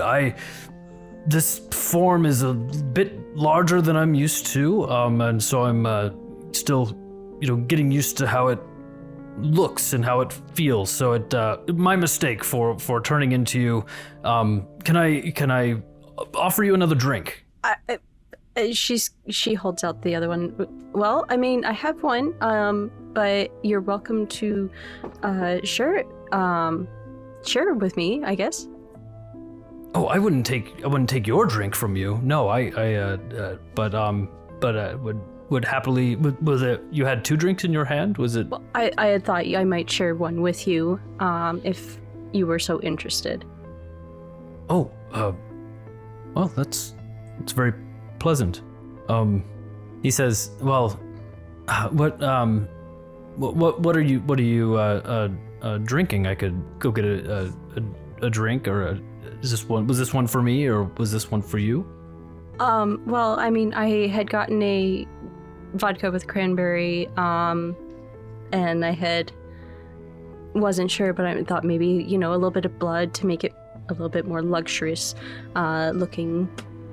But Oh yes, I love it. Yes, I do love it when they add the blood. Just the vodka cranberry. It's just almost too sweet for my taste. So I could go and get. I would gladly go get a couple more vodka cranberries with the blood, if to Sure. make it up to you. I would appreciate it. Good. Would you like to come with me? Oh, yes, yeah, we can walk together. And so you guys walk together to the bartender. So he just leaves this chick he's been talking to and just like walks up with another chick. That's some devil behavior right there. I know, that is some incubus behavior. Yeah, she kind of scoffs this girl that he. I start walking towards her to recruit her. Come with us. And so he walks over to the table to the bartender and orders two the vodka cranberries, his with extra blood to cut the sweet taste a little bit more, to be less sweet, and hands you your vodka cranberry with blood. Yours had spilled a little bit, so he wanted to refresh your drink. I'll gratefully accept it and be like, oh, thank you, I appreciate it. Well, to a good party. To a good party. Cheers. By the way, which hand did he take it with? His drink with? He took it with his right hand. Crossing off the bugbear. And as you guys chink. go ahead. What? I was going to say he said his okay. drink was too sweet for him as well. So Also a red flag. Yes. Besides the fact that As he you spawned all of chink us. your glass together, you hear kind of a ding, ding, ding, ding, and you look at the center of the dance floor, and you see Axchisolot standing there with a glass and a knife, kind of getting everybody's attention. And he's standing in the middle, his Grazist mask, now a normal-sized mask covering his eyes instead of the whole body being changed into that large demon. I thought this year we could add a fun little event. And a couple of spined devils walk out, 3 humanoids in chains, a minotaur, an elf, and an earth genasi. The room kind of murmurs with anticipation. Here we have a thief. Ooh. A fraud. Ooh. And a murderer. And the crowd really hums, and the devils are getting really excited. Their souls up for grabs. Shall we start the bidding for the thief? And a few devils start shouting out gold amounts and shouting out some just very strange things that would just be very odd to hear at a bidding war. People throwing out things like, "I'll give the arm of a pope," all these just really odd things. And so the room is very focused on this middle part, and the bugbear kind of leaves your side and kind of is watching the main event at this point. Then I'm gonna, Radia's gonna head over to the rest of the group, seeing that the bugbear is otherwise occupied again. What did you learn? Be like, all right, well, he wanted more blood in his drinks to cut the sweet tooth, so not our guy, and he picked up it with his right hand, not his left. So I guess somebody's gonna have to go poke at the human. I've got a great idea that I think might get him thrown out of the party if it works. If you guys will allow me to possibly create some chaos in this institution. Is it going to get us thrown out of the party? Not if you guys stand in front of me so nobody can tell that I'm casting a spell. I think we can manage that. Perfect, because I would like to, assuming I am within 120 feet of the human, I'd like to cast Enemies Abound on the human. Okay. Which means he loses any ability to distinguish friend from foe, and it regards all creatures it can see as enemies until the spell ends. And anybody who leaves its vicinity to draw an opportunity attack, he has to take an opportunity attack at them. So I assume there's people walking around this party. So. Good. Chaotic. So that is definitely chaotic. What is the check that he has to make? An intelligence saving throw of 15. You watch as you cast this spell, and all of a sudden the human looks around and just immediately decks the devil standing next to him. Hell yeah. And so all of a sudden he is decking this devil that has this spined look and wings on it, and all of a sudden it's that hits and there's a scuffle and devils are starting to react, and this other spined devil's like, what the heck just happened? And he is looking around like panicked at this point. Okay, good. I mean, this lasts for a minute. He has to keep doing this, I suppose. If he fails, and so this check, devil puts its hand out and is like backing away, and the human looks steps up to try and hit him, wanting to hit him, and then turns and just swings into this minotaur that's standing next to him with this big mask on, and then this hits that, and then there's kind of like a circle forming, and the devils are starting to get a little bit angry and amped up, and then you feel this thud on the ground. Fight! Give me a performance on that. Oh, good. This will be good from me. I got a 6 on my performance. You're able to convince your friends to start. Good. Hey, any of you want to start chanting who have better performances? Fight. I'll chant. Hell yeah. Hell yeah. Axchisolot is looking, and he is visibly angry that his stage is, being usurped by this event happening. But you feel this thud, that massive 8-foot tall figure with that Loxodon skull mask and the giant tusks steps forward, and the human hits him on his chest, and this beast just grabs him and sits him down, and the human is thrashing, and Axchisolot kind of says, "Everyone stop!" and he walks forward. Can I just ask, when he threw the first punch, did he do it with his left hand or his right hand? Give me a perception check on that. All right. What if I have passive investigation of 17 though? I mean, passive investigation of 17. Yes. Then you were watching him intently, and you literally saw concentrating. him swing with his concentrating on him, and he did swing with his left hand, with his left ladies. fist. I think we may have found our man. Mm-hmm. I don't know. I think he would have transformed before now. So I'm a little hesitant to assume. I mean, maybe. You got a 50-50 shot. If someone's going to throw a punch, it's got to be one of the two, left or right. I don't know. I don't know how often you throw punches. I think most people lead with their dominant hand. Dominant hand, probably. But 12% of the population is left-handed, so True. I don't know. But Maybe do they also he's part love of the art 12%? and dancing? And dancing. Slimmer percentage, probably. Okay. Axchisolot walks forward, and he walks and he casts a spell, and he says, "Lay down!" And the human looks up and resists that motion and stops squirming and looks around and kind of comes to. And Axchisolot says, "I will not tolerate this kind of insolence and debauchery at our masquerade party. You know the rules here. No fighting with each other. This is the one time of year that we all get together and not squirm and fight and battle." And he backs off the giant beastly figure, who steps back and takes his hand off of the human, and the human looks up at him and disappears.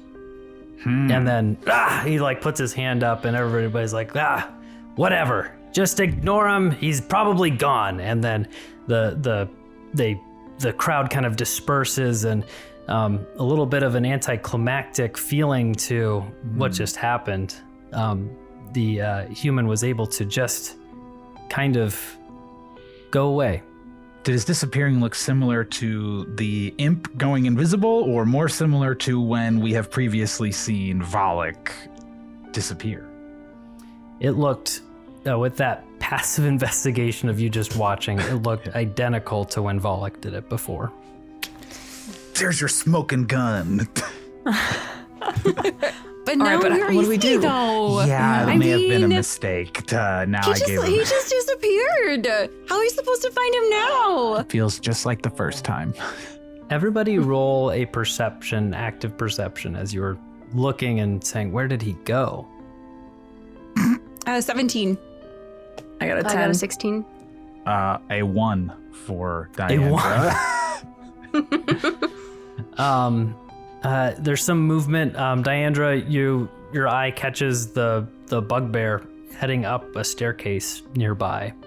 Radia, you see the dwarf that was mentioned earlier with the ruby jacket kind of entering the bidding once again. And Gaeyll, you see the elf figure kind of walking towards the bathroom. And then Candy, you see a door on the side of the room, and the door creaks open and then closes right behind it. Anybody see anything interesting? Because I just saw the bugbear leave. So I mean, I saw a door open and close over there, but I didn't see a person. So I don't know. could it have been Gaeyll? Could be. Is that Gaeyll? I'll telepathically communicate. Gaeyll, where are you right now? Sorry. I'm here. I'm right here. Where is here? Oh, right. And he like pops, and he's my like, God. you see him kind of nearby the like group of socializing girls, and just kind of like hovering around there. Hi. Yeah. And then they like kind of like step back for a second as he like popped out of nowhere. He's like, oh, sorry, girls. Sorry. Yeah, no. I wasn't here the whole time. I just, and then he like flies over and. Well, don't tell them to come over what's here. going Now on? they're going to think we were watching them or spying on I know, them. what the fuck? It's fine. So, Gaeyll, you weren't just over, and I'll point to wherever the door was that Candy was saying. You weren't just over there. Oh, yeah, I was over there. Yeah. You were just over there? Yeah, Just I now. was until I got nudged out of the way. Nudged out of the way by someone? I don't know. Wasn't anything. Just the wind? I guess. It was a strong wind. Like a big boulder or something. Was it like a really sexy muscular wind by chance? Muscular, I don't know. It just bumped out of the way by nothing. I Did don't it know. smell This like place anything? is weird. Did it smell bad or good? Yeah, It what did it smelled smell like? horrible. Oh, it was Oh, gross. that's amazing. All right, well,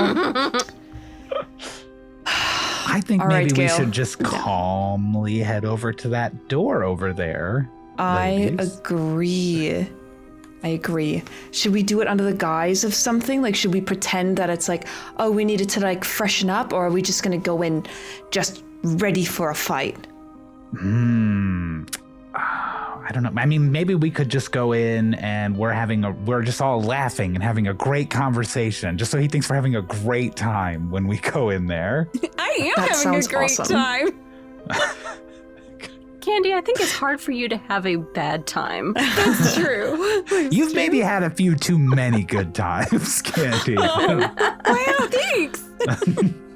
Are you sure you didn't let her drink?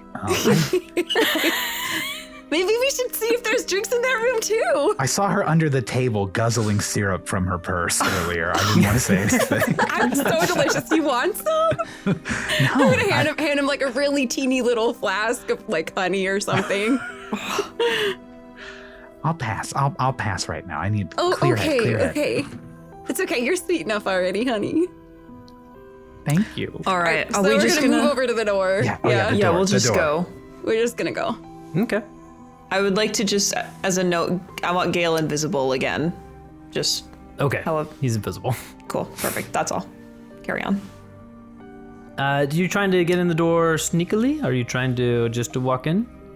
I think we're gonna walk in like a gaggle of giggling Yeah, girls, we're right? not, Yes. we're not looking for anything in particular. We're just No, we're just, like We're we're maybe go to the innocent. bathroom We're together. Totally innocent. Okay. All right. So you walk through the door, and you all four get through, and you see a fairly long corridor lit by torches. Did you guys see the look on that idiot human's face? Oh my gosh. Ha ha ha. That was so silly. That was crazy, but it was What was kind he of doing? attractive the way that he was displaying his brute force. You know, we all like those big, muscular, brute forcey fighter types. Yeah. Ugh. You look down at the edge of this, at the end of this hallway. It's fairly long, but you do see a door that's slowly being covered with moss. Maybe that's the bathroom. Now, when you say slowly being covered with moss, now do you mean like actually insanely quickly being covered with moss, or like slowly Because as in moss- the rate that yes. moss actually Yeah, does it's like something? slow to grow as it is. That's a good point. Insanely quickly for moss. Okay, good. But yes, it is covering, kind of moving. The door is slowly turning green. That looks like druid stuff to me going on over there, Radia. I don't want to like lump you into one thing. No, I agree. I think we go toward the moss door. I think that's a great idea. Okay. Do any of us know what this is? Like, you know, we're like looking at it. Is it like a spell? Can we tell anything? It definitely looks like a magical type, like, you know, like plants that grow fast. I guess you can give me a Investigation? arcane roll. I was going or to say, does arcana it look or like a, the investigation? spell? Does it look like the spell plant growth? Candy, you rolled who rolled the investigation? Yeah, I rolled a 20 on Okay. Arcana, which is not in character, but it's okay. I got a 23 on Arcana. Nice. Radia, give me a Arcana check as well. 25. Okay. We're so All right, smart. we're rolling big. Let's Your, go. your collective knowledge, it doesn't look like plant growth spell. It doesn't look like a spell. It just looks like moss growing over this door. I mean, we are in hell, so I don't know. Maybe it's just an extra feature. That's true. Let's One go of try to 9 open it. hells, I guess. Candy has no fear. She's just gonna go over and try to open the door. Okay. You reach for the handle, and the handle is covered in moss now, and you're unable to get a good grip on it. You're unable to open this door. It's completely covered in this moss. All right.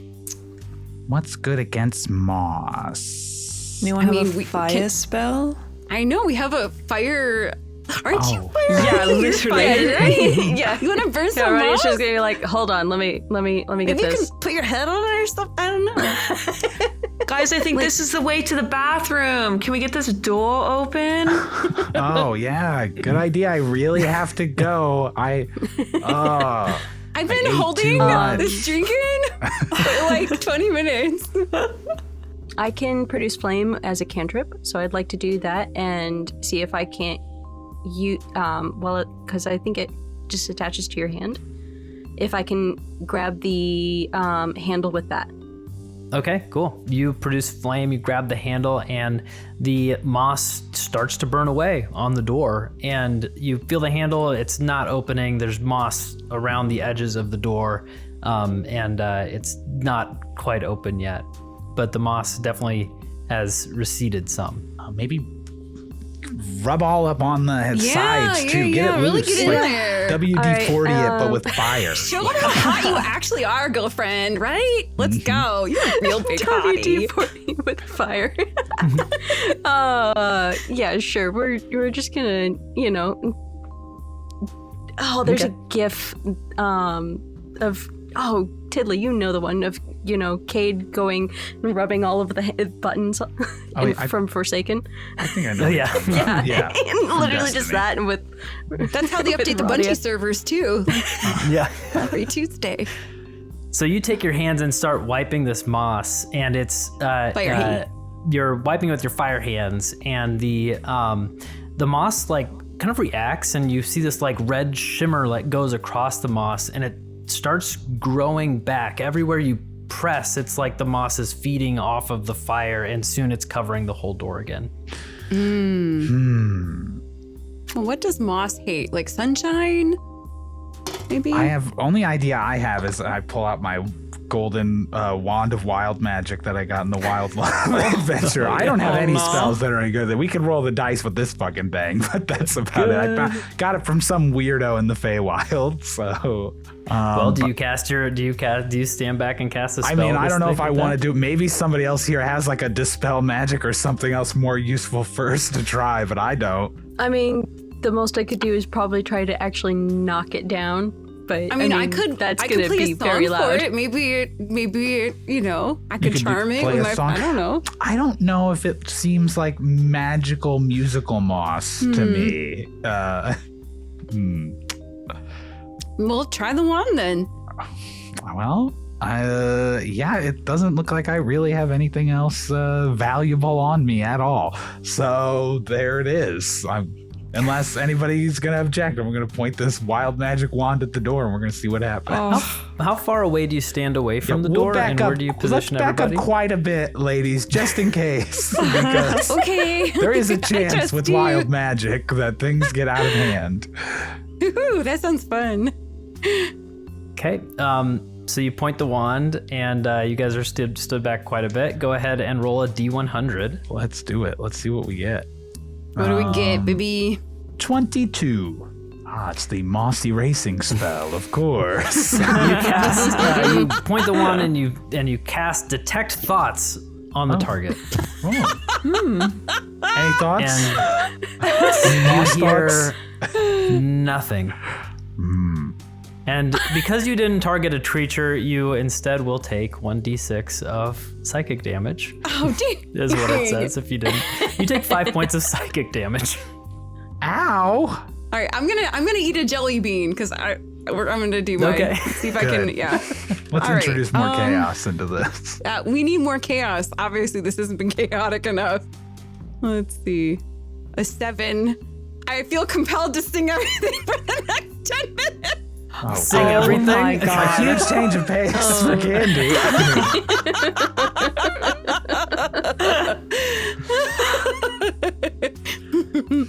That's great. Okay. Candy's singing over here, I guess. Hello, little moss. Candy, this wand just gave me the worst headache I have ever had. Can you please stop singing? I don't think I can. I missed Edgar so much right now. I wish I had died in that fiery explosion. Gaeyll, do you have any thoughts about this door? So I have a ring that lets me cast any warlock cantrip. I have to make a saving throw, but I was just looking through all of the cantrip possibilities, and like, I don't know, I'll say to the group, like, do we think like ice or poison might do something to the moss? I mean, if fire doesn't, then I don't think that any of the others will, but I don't know what else. Ice lingers. I mean, if it freezes it away, I don't know. Maybe. Yeah, but then we have to deal with the ice, right? Yeah, but it might make it more brittle. Yeah, all right. Yeah. I'll give it a go. Get a thin layer of ice. Well, I don't think I can control that. But it says that I have to target a creature. Is moss a creature? You can target this. Okay. Don't stop her now. I just said it's specifically not a creature for that one spell, but you can target this. Yeah, you're allowed to do it, but the wand just has different criteria, I guess, on what counts as a creature. It only recognizes Fey creatures because it's from the Feywild, of course. Amazing. Okay, so it says you can try to cast a cantrip that you don't know. The cantrip must blah, blah, blah, blah. I have to make a DC 10 intelligence, or I have to make a DC 10 arcana check. So I'll roll for that quick. Oh my God. Oh, I thought that was a 1. It's a 7. Thank God. Okay, so that's an 11. Okay. So it makes it. And if the check succeeds, you cast the spell. So I will cast it. Hold on, let me get back to it. which is, where is it? Frostbite. So the moss has to make a Constitution saving throw. Okay. Of 15. It is automatically going to fail that. And so Sick. you cast this ice. Well, what's the ice spell?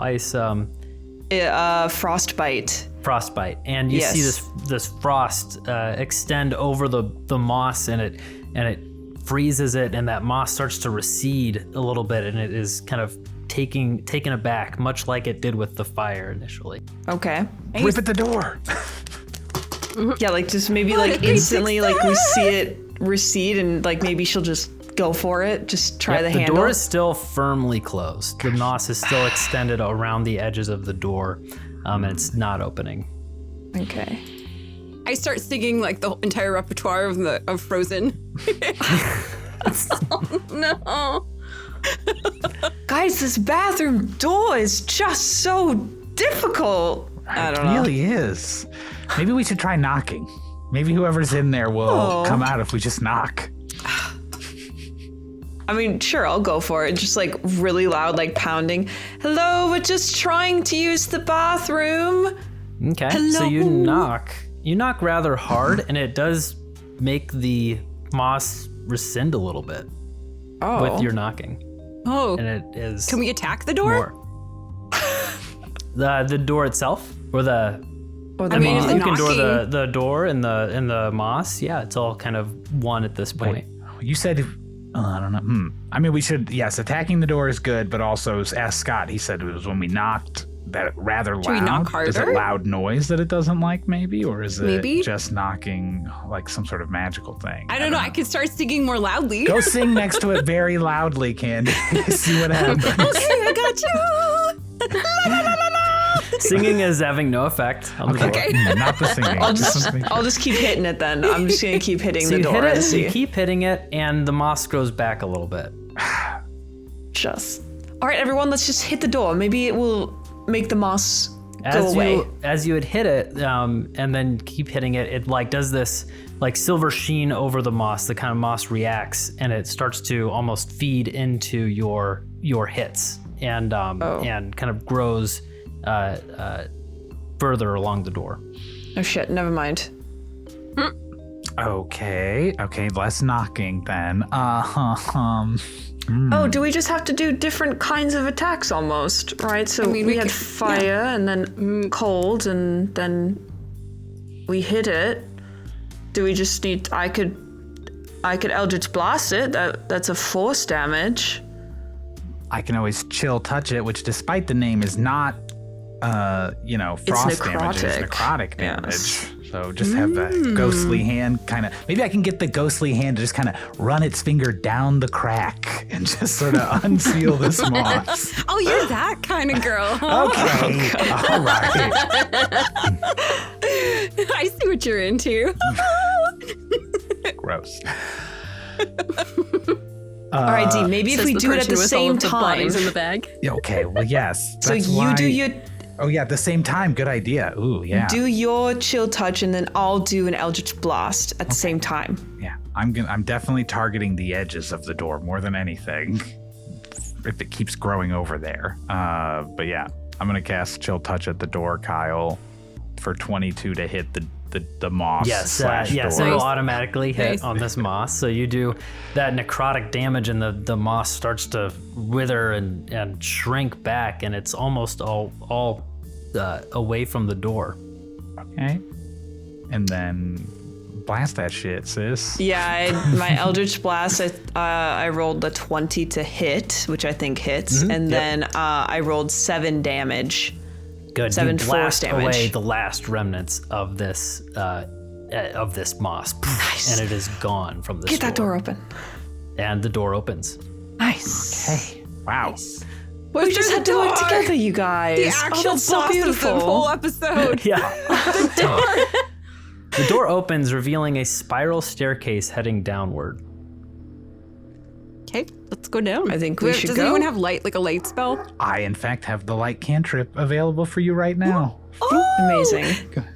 Thank you. Nope. No problem. But again, please, Candy, I'm begging you to stop singing. I can't help myself. You progress down the stairs where there is a dim light coming from a room.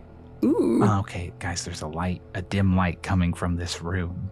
Do we want to try to like sneak in there, see in there, do anything, or we just we want to go right in? Should we do what we did before? I think the ruse of looking for a bathroom might be over at this point.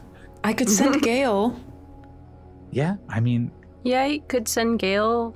Could also just peek around the corner. that's true. You're a druid, Radia. Could you just like turn into like a bug and go under the door and look? She kind of is like, I mean, yeah, I could, maybe. I don't want to put you on the spot if it's uncomfortable for you. I don't know what it's like. Normally I don't shapeshift myself. I mean, I can, but I usually have a summon. So, Okay. you know. You don't have to. I mean, we've got, Gaeyll. He's Yeah, he subtle can turn too. into a rat. So We've got a or a mouse spider. too. Can Sprinkle just go under yeah, the oh my light? god! Yeah. I love how we all have a little summon. We can use Sprinkle. Oh, good. Try to sing I'm gonna pull him out. pianissimo He- while you're at it. Oh, that's true. I shall try to sing softly. So I'm gonna pull Sprinkle out, but he's a really fat creature. I mean, he's small, but he's fat. Good. So I can. He understands me. I'm gonna instruct him to try to, like, squeeze his small chunky body. Suck it in, mouse. Suck it in. Sprinkle. Oh, good. So Sprinkle's going through. Or Now, can we the door. communicate with Sprinkle, though, is the question. Do you have any ability to see through his eyes, or can... No. Okay. No, I don't Radia, think so. you got Just any a sort of rat. beast sense spell over there? No. I mean, he can report back, though, you know? How? Probably. Can you talk to him? So Sprinkle gets in through the door, and that's it. That's Okay. it. The Sprinkle come back. Now call him back. do the magic spell you have to make him come back, of course.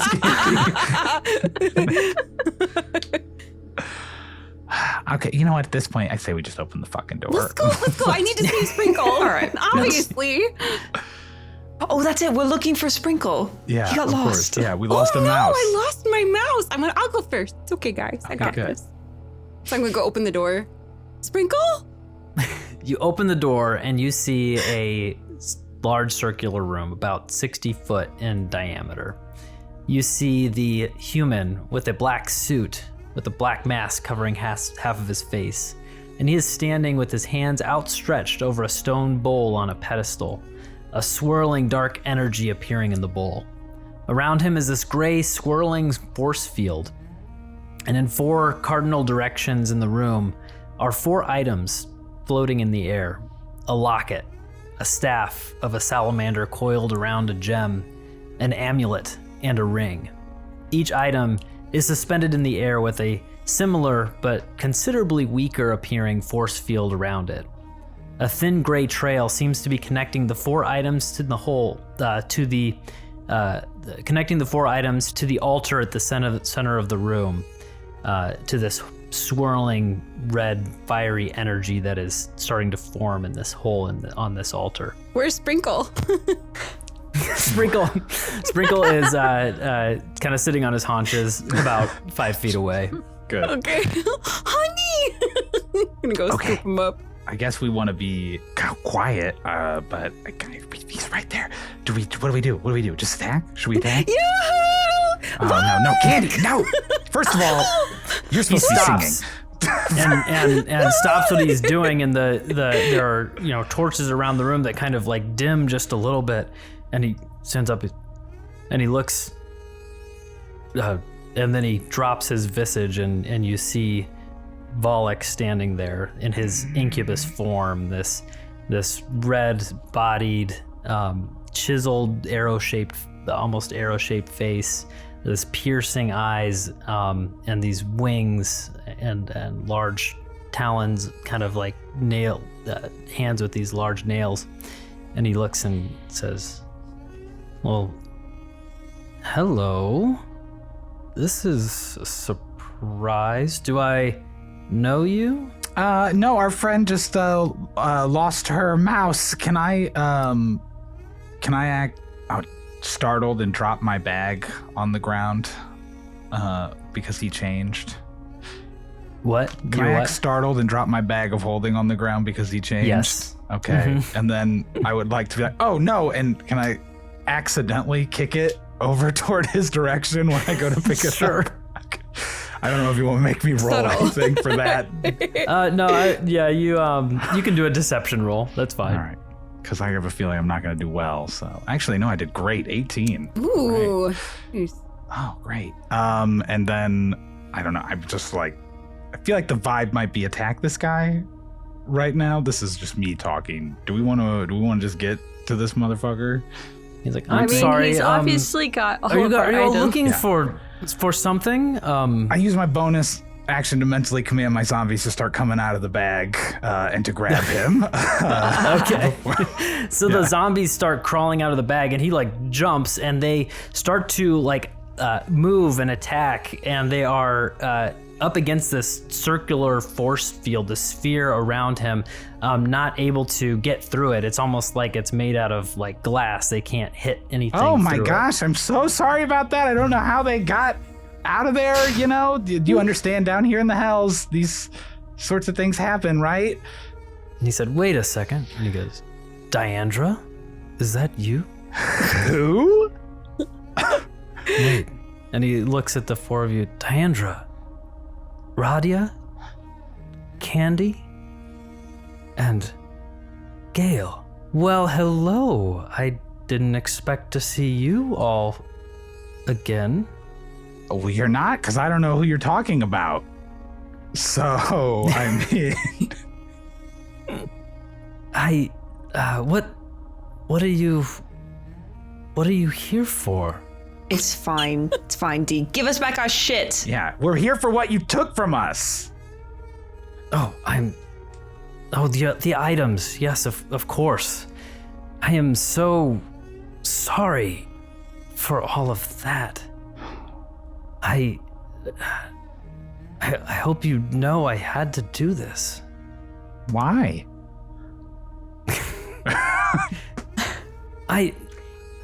Each one of you, I'm so sorry. Candy, you are so sweet. It pained me so greatly to break your heart. Is that what you're here for?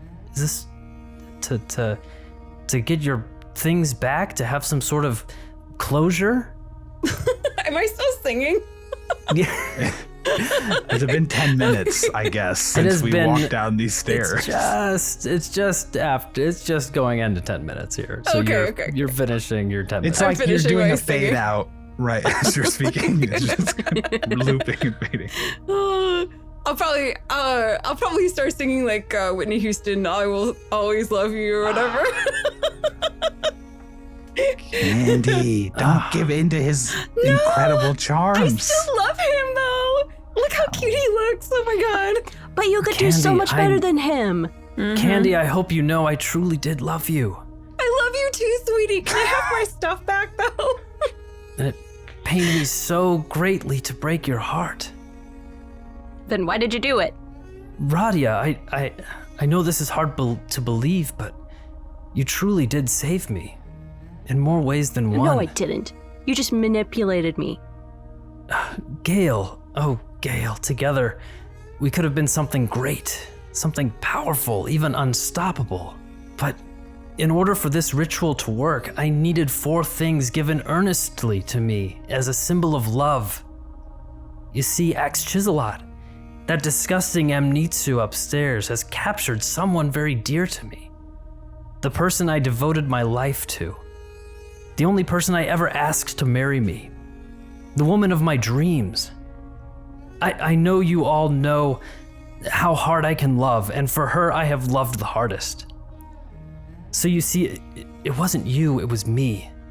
I had to leave you all. And I'm not strong enough to rescue her by myself. That's why I'm doing this, to bring someone here who can. So please, for the love of love itself, let me do this. Do not live your lives in hatred. It's not worth it. Can I roll an insight? Yeah, I was like, broad insight. Did you guys roll an insight? Yeah. Yeah, I think so. Let's get an insight rolls. 4, right on brand. 13. I got 15. I don't know. 15? Also on brand 5 for Diandre, so I guess the two of us are kind of Delulu. Okay. Yes. Okay. Sorry, who rolled the 15? Me, Gaeyll did. And there was a 13 roll, right? Yeah, that was me. You two are hearing his sweet words, and you're not really buying it. The other two seem to be more invested. And he says, "And Diandre, I'm sorry. You were the first that I approached. I wasn't sure I would be able to do this task, to love multiple women, but when Edgar told me just how easy it was for you to fall in love with him, I had to try. How could I have known I would fall in love just as easily with you?" What do you mean Without Edgar you, told none of- you that it was easy to fall in love with me? After he left you. Oh, now what do you mean by left me? I mean, he only left me because he's in that bag of holding that you took from me. Do you have like speak with dead or something? Oh, shit. He's supposed to be dead, isn't he? He is The dead. What do you- Decker lore. Oh, Diandre. Oh, Diandre. Oh, I am so sorry. Your dear Edgar, he never died. But I saw the body, and then there was this, and then she just kind of sits down on the ground and starts kind of having a panic attack, I think, or anxiety attack. She can't handle it, so I just need a second by myself. Oh, honey, you're gonna check over and give her a hug. You feel Do free you to want move a on. jelly bean? Diandre is gonna just sit there, kind of not feeling it for a minute. All right, she needs some time. And yeah, and so with those insight rolls, you guys aren't like Candy. You're not necessarily like buying it 100% that this is. You're just not sure, right? With that 4, and Sure. Gaeyll and Radia, you guys are feeling like this is almost It's sus. a total lie, especially after he got caught a little bit at the end with that, with Edgar. So can I ask a quick question? Just so we see these 4, our 4 items, and then they're all converging onto him, or is it converging onto the bowl? There are 4 items at Yeah. the corners of the rooms, basically. And isn't there it's like a circular line? room. There's like a faint trail of magic that's like connecting them, that's going into the bowl. And so it looks like they are part of the ritual that he has placed them around and is casting a spell in the middle. And he has a force field around him. There is force fields around the others, but they look very, weak, wispy. They're not like that's the strong force field around him. Okay. Okay. Can we try to like grab an item? Like, can I go try to yeah, grab I was my gonna locket? say, Sure, Radia yeah. wants to go over and try and literally smash the field, just punch it, and see if she can't Okay. break the field on her staff. Good. Give me an attack roll 13. to hit. It like the staff like skims off of it, so it like skims off of it. You feel like with a better hit you would be able to do damage to this thing, but you do miss. And Volik says, "Whoa, hold on! Look, girls, you gotta let me do this, okay? Let's not." I don't have to let you Mess do this up. anything, Volik. Agreed. And I would like to cast Eldritch Blast on the bowl. Okay. Volik, these nuts, Volik. You cast Eldritch Blast, and it hits that force field that's around him in the bowl, and you know that. I didn't know he was in the. Not going Oh, okay. Yep. So Oh, it's okay. he's inside he's kind of casting this ritual inside the sphere. Oh, I see. Okay, I And missed as that. you are Going attacking it, on the outside of it, I guess. yeah, the zombies, and he goes, "Well, I guess we're at an impasse here." And then you hear this sound, and then an invisibility drops, and to the right there is this 8-foot tall orangutan with drooping facial features, large tusks, and these just 650 pounds of muscle. And he says, "Let's have some fun, shall we?" And he bends down and tries to start summoning starting to complete this ritual. And everybody roll for initiative. We got one of those too. Where's Gaeyll? Where's Gaeyll? Oh yeah, it's Gaeyll. We got an invisible friend too. So there. Yo, where's Sprinkle at though? Sprinkle's gotta help, no? Sprinkle's back in the pouch. Sprinkle's back. Sprinkle's not very good at fending for himself. Oh. He's kind of chunky. He just likes eating. Same, honestly. So tell me your initiative rolls. Yeah, Candy's a 12. Radia's a 16. Gaeyll is a 10. Can you opt to have disadvantage if you sat down and you're having and your life is crumbling like mentally and you just aren't really feeling it because you rolled really good? I would like disadvantage going into this fight. No. No? All right, well then I got an 18. 18. Ooh, beautiful. Oh, should I roll Okay. for other Gaeyll as well? Let me see. I don't know if they have a Does separate he- initiative. Don't know if he has separate initiative. He probably, if he's a familiar, he probably just goes on after your I think turn. he'd go, yeah. Okay, that's A fine. lot of times that's what happens. So this massive orangutan-like creature leaps forward and is going to attack at Gaeyll. And Gaeyll, it reaches out with a bite and tries to bite you for a 12 to hit. Oh, it doesn't hit. And then swings with a fist for a 10 to hit. Doesn't hit. And then another fist for a 22 to hit. Oh, I don't know.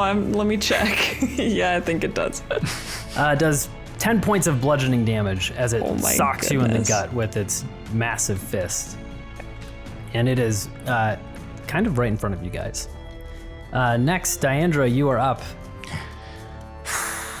Well, she's sitting down on the ground. He's a liar. He's a liar. He's a liar. He's a liar. Of course, he's a liar. So he's lying about Edgar. It's fine. It's all a lie, ladies. I'm gonna be okay. I'd like to use my bonus action to command my 3 zombies to split up and each attack an item that is floating with the shield, like I like it. generating the shield around them, I guess. So Okay. they'll each roam off to do that. And then with my action, I guess for the 3 zombies, I want them to go to their items, like those 3 people's items. And then with my action, I'm just going to cast Magic Missile at my item that is floating Oh, cool. there then. Yeah. Nice. So I that's, can't yeah, fucking miss with your that. item, your ring is right next to you. And Okay. so it's not, Magic Missile is ranged, but it always hits, so it doesn't matter. So your other zombies are going to go in their directions. So. Break off toward theirs, yes. Cool. Give me your Magic Missile damage. I would love to do that. 5 plus 3 plus 5, so 13 damage to 13 the damage. barrier around my Go. ring. Good. That barrier is looking about half as good as it did before. Okay, interesting. All right. They have more health than I was hoping. Okay. Anything else for your turn? I guess she'll use whatever movement she has to stand up, get off the Okay. floor. Radia, you are up. Okay. Well, I think as an action, I'm gonna spend a wild shape charge and summon my wildfire spirit. Okay. And I'm gonna summon it next to the creature that's attacking the party. So just on the other side of it. So each creature within 10 feet of the spirit, other than me, when it appears, must succeed on a dexterity saving throw against the spell save DC or take 2d6 fire damage, which is why I did it on the other side of it. His dexterity saving throw was a 24. All right. So, He saves. So he saved. Okay. In which case then Diandre looks like she has the items under control for right now. So she's gonna just get ready to try and help out the party. spirit, though, it's going to use Flame Seed and attack the creature. So that would be a 8 to hit.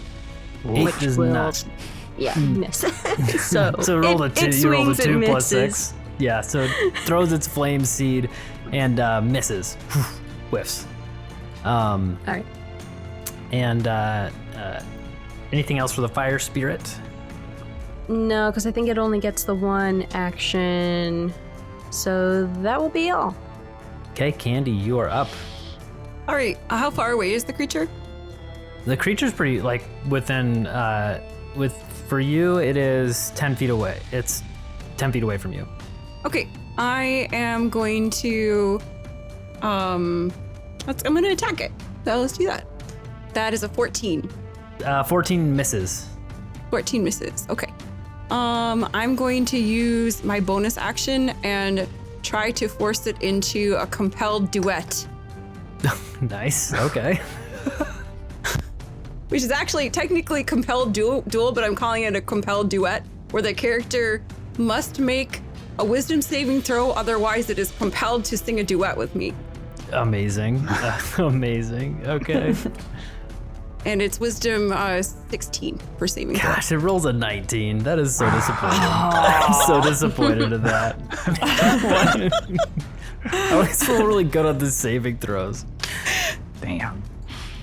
I wanted to hear it sing. I wanted to hear the compelled duel. It's okay. It's okay. Gotta try. Anything else for your turn?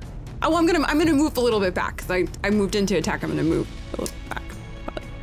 Okay. Yeah. To hit. Yeah. If you move out of his range, he can Opportunity use attack? a opportunity attack, and he swings with his fist. He swings for a 26 to hit. That's that hits. Not natural. Jeepers. He's gonna splat you. Just 10 points of bludgeoning damage. Okay. I'm gonna move as far back as I can. Okay. Moving further back now. Oh my god, it's out. Yes. And Gaeyll, your turn. Ugh. Fuck him up, Gaeyll. Well, I can't. He's in melee with me. That makes things a little complicated. Just use a melee spell. Oh, easy with my 2 spell slots that I have. He has used his reaction. You did see him swipe. Oh, that's So true. you're safe to get away. Yeah, you are safe. So to what get away. I'm imagining is he spawned to the right, you said, of us. And we're in a 40-foot room. Okay, but I don't really It's want like to a 60-foot diameter. 60, okay. But yeah, it's yeah. I don't particularly want to get closer to our good friend Volik, but I think I will definitely move first off. I'll get out of there. Maybe, going as far off to like the left as I can. Where is my trinket? Like in the room with us? Your you had the amulet. I had the amulet, right? yeah. It is it's on the right side, and so you'd be going to the left. So I'd be going the opposite. Okay. Yeah. So it's on the right. Is it the right, like close to us or further away from us? Further or is away. it okay? Yeah, further away. Okay. It's about 40 feet away. Okay, that's fine. Okay, so I'm back. I'm on that side of the room. I'm gonna cast. I've never cast a spell before, but I'm gonna cast something called Summon Lesser Demons, and I'm gonna cast it all on like his like side or on Volik's side of the room. So let me double check. So I can, because I'm casting it at 3rd level, I can summon 4 demons of a challenge rating of a half or lower. Okay. So I'm just, because I don't know what he's gonna do, so I want to make sure that like So let me find. So there's people fighting. So it offers up mains or dretches. I don't know what, honestly. that's a 4th and that's a 8th. Yes, correct. I wish I had a list of them, but I will look. Let me. It won't take me but a but a second. But a moment. I love that That's now fine. we're going to have 8 different under Yeah, so control many creatures. I'm so sorry. But And look, these I are gotta get demons, someone okay. engaged with I was him. over here saying I've already got 3 zombies. I probably shouldn't summon an undead as well. But might as well join the party. though. It's Really? a big party now. We're gonna like Pikmin this bitch. We're just gonna throw a bunch of little guys at the orangutan. That's what I do in Baldur's Gate. Like, I just might as well just summon a million things, and it'll be great. Not so great in actual D&D, but you know, I think it's gonna be great. I don't know what you're talking about. we're gonna have a great time.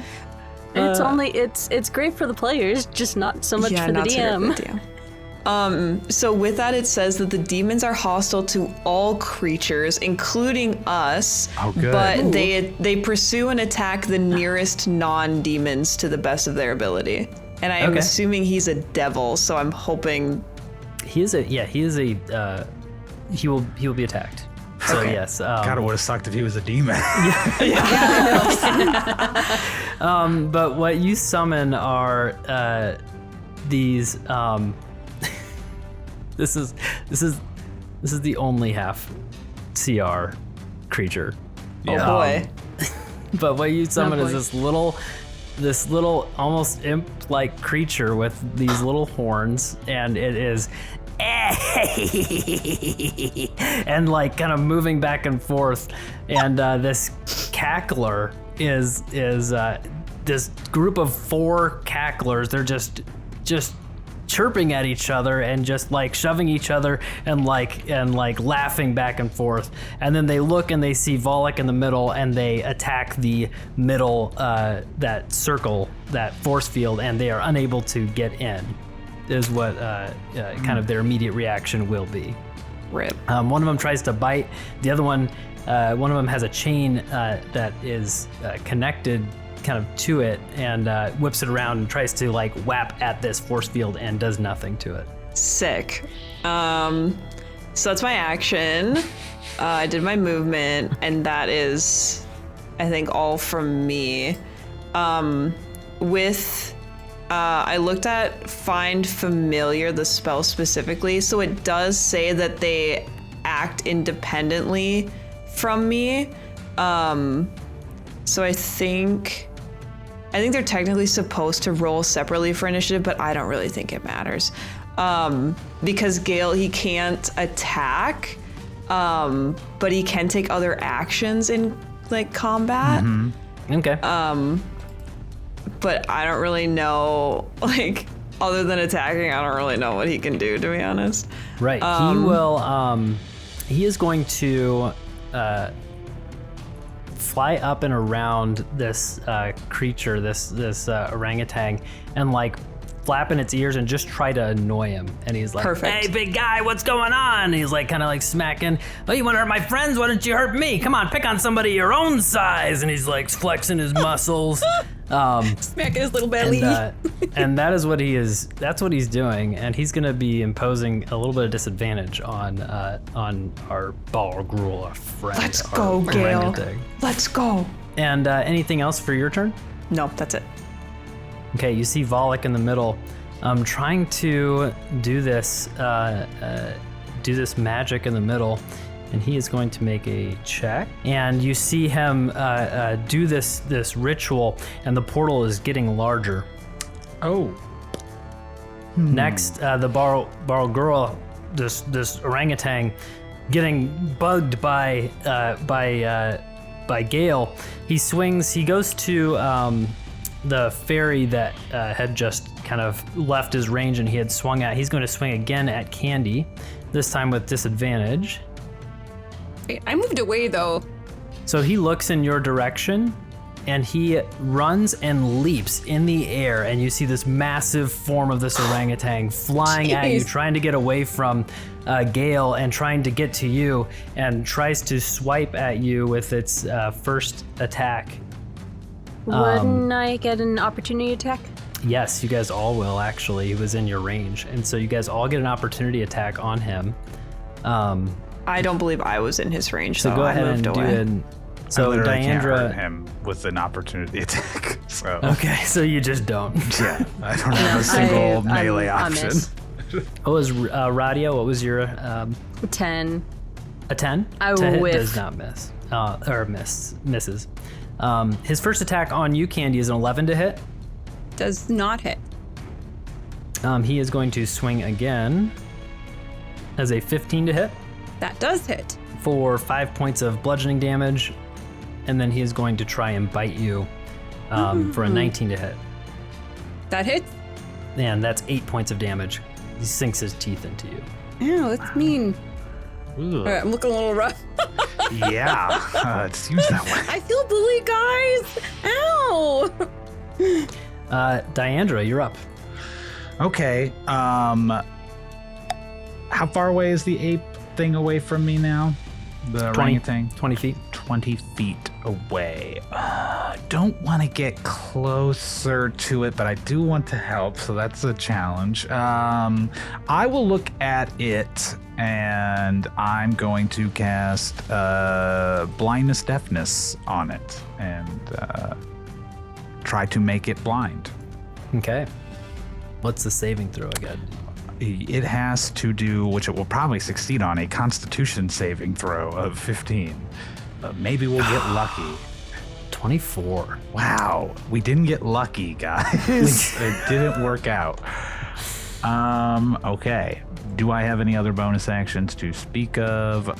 I don't think I can shove this thing far enough away that it gets it not in Tiddly's range. I'm assuming it probably has enough range to get at her, even if I push it 5 feet away. Yeah.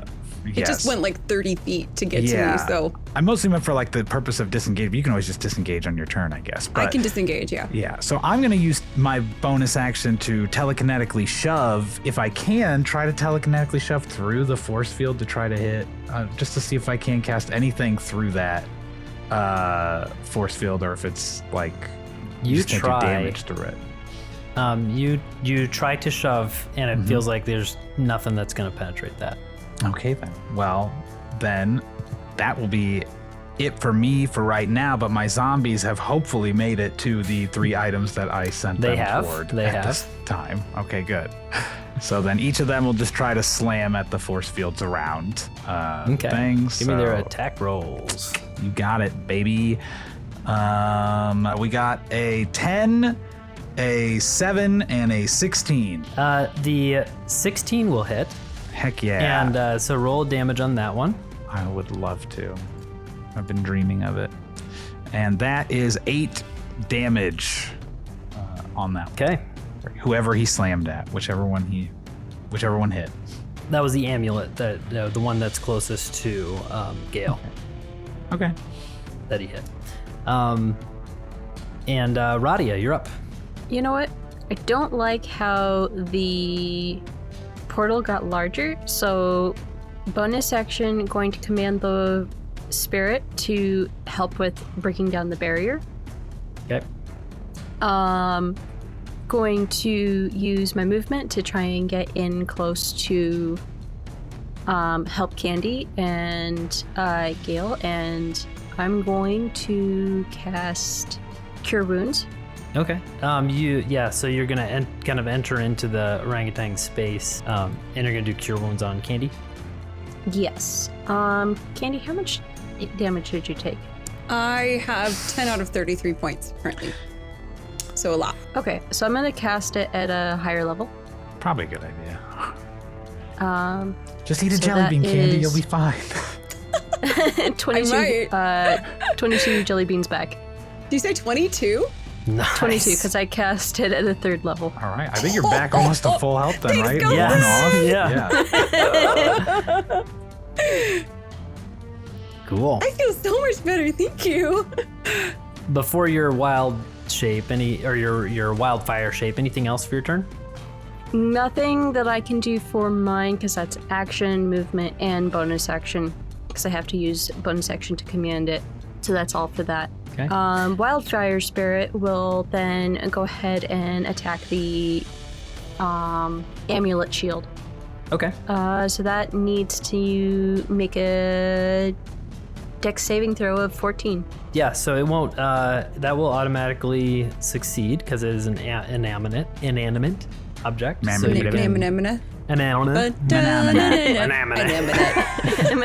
yeah, it fails that. Yep, so that takes 11 points of damage then. Nice. Force field's looking weak. That's it. Good. And next we got Candy, you're up. That's right. All right. So, where are the items in the room? Like the 4 items? You said they're in the 4 corners of the room, right? Which one is the furthest away from me and my orangutan friend? 40 feet away is the ring. Is the ring? Where's mine? Where's the locket? Locket is 20 feet away from you. Okay. Well, then I'm gonna use Misty Step as a bonus action to get to the amulet the locket, and then I'm gonna try to attack it. Hell yeah. The force field around it. Go ahead. Okay. Oh yeah, people can teleport. Duh. 24 to hit. 24 to hit. Yes, that hits. And that is 6 damage. Okay. Okay. And that's all I got because I used my action and my bonus action. Okay, Gaeyll, you're up. Oh boy. I guess I'm just gonna cast Eldritch Blast at the force field that has my amulet in it. That's oh my god. That's a nat 1 to hit. So that's really cool. All right, well, Love Tiddly, it. you're the only one that needs to roll a nat 1 now. Pack it up. So that's my action, I guess. And the only thing is, like, with movement to make sure that I'm away from the orangutan beast. But I think he's on the other side of the room from me now. So that's literally, I think, all I can do on my turn. And Gaeyll is still going to be imposing some disadvantage on Love the orangutan. Your cacklers, they are frustrated. They're very frustrated that they can't get to Volik. They realize he's not really a target. The nearest target is the orangutan, and so they are going to turn to him, and all of them are going to start doing jester-like moves, like tiny little dances and swinging the chain. All 4 of them are going to be casting Tasha's Hideous Laughter onto this beast. And he is going to have to make he's going to have to make 4 wisdom saving throws. Let's see how good your damn saving throws are, Kyle. Yeah. Let's put it to the test. They're pretty good so far. Wow. So his Wouldn't think an orangutan would be very wise. First one was a 19.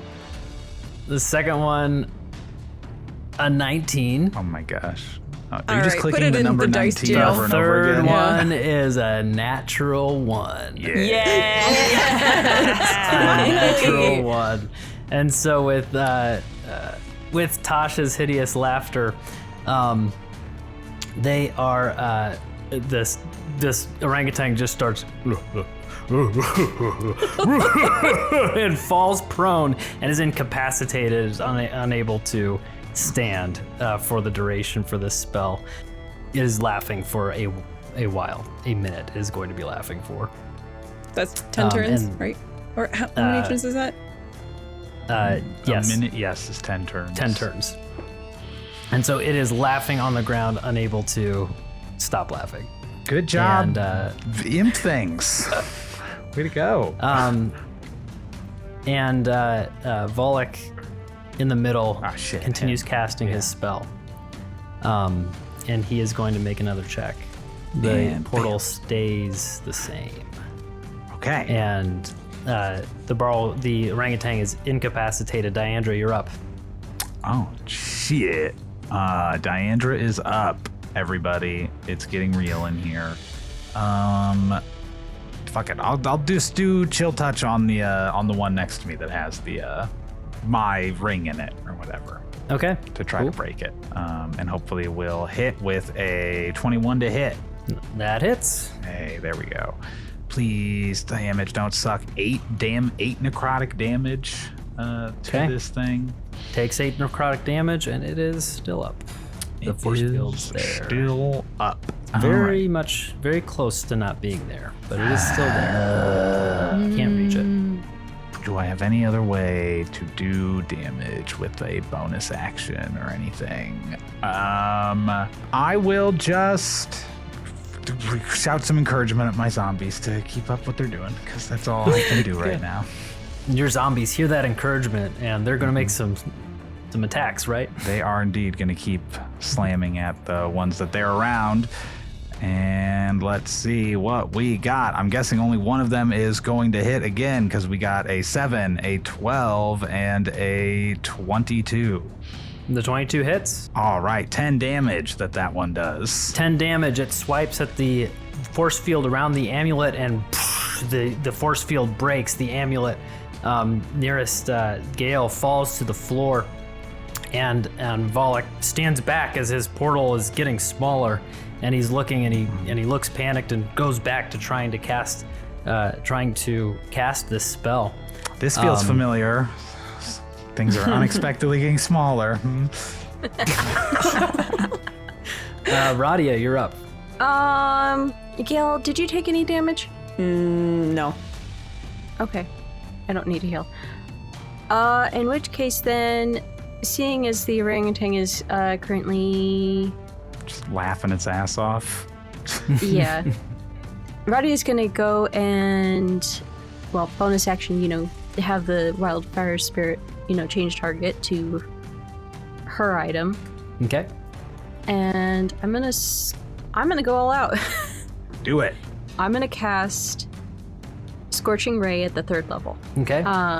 So I get 4 rays if I understand this correctly. 3 rays of fire, and when I upcast it, I get an additional ray for each slot level above 2nd. Yep. So that's 4 rays. As well, I get an extra D8 to one of my things because of my enhanced bond with my wildfire spirit. So cool. I'm gonna just go ahead and do the 1d8 right now, so I get an extra 5 to one of those hits. But that's only if you hit and do damage. Yeah. First one is a 13 to hit. 13 does not hit. All right. 15. Oh, wait. 21, sorry, to hit. Oh, 21 hits, to hit. Yep. So then that's a 5 plus the other... 8, so 13. 13, cool. Singe it for about...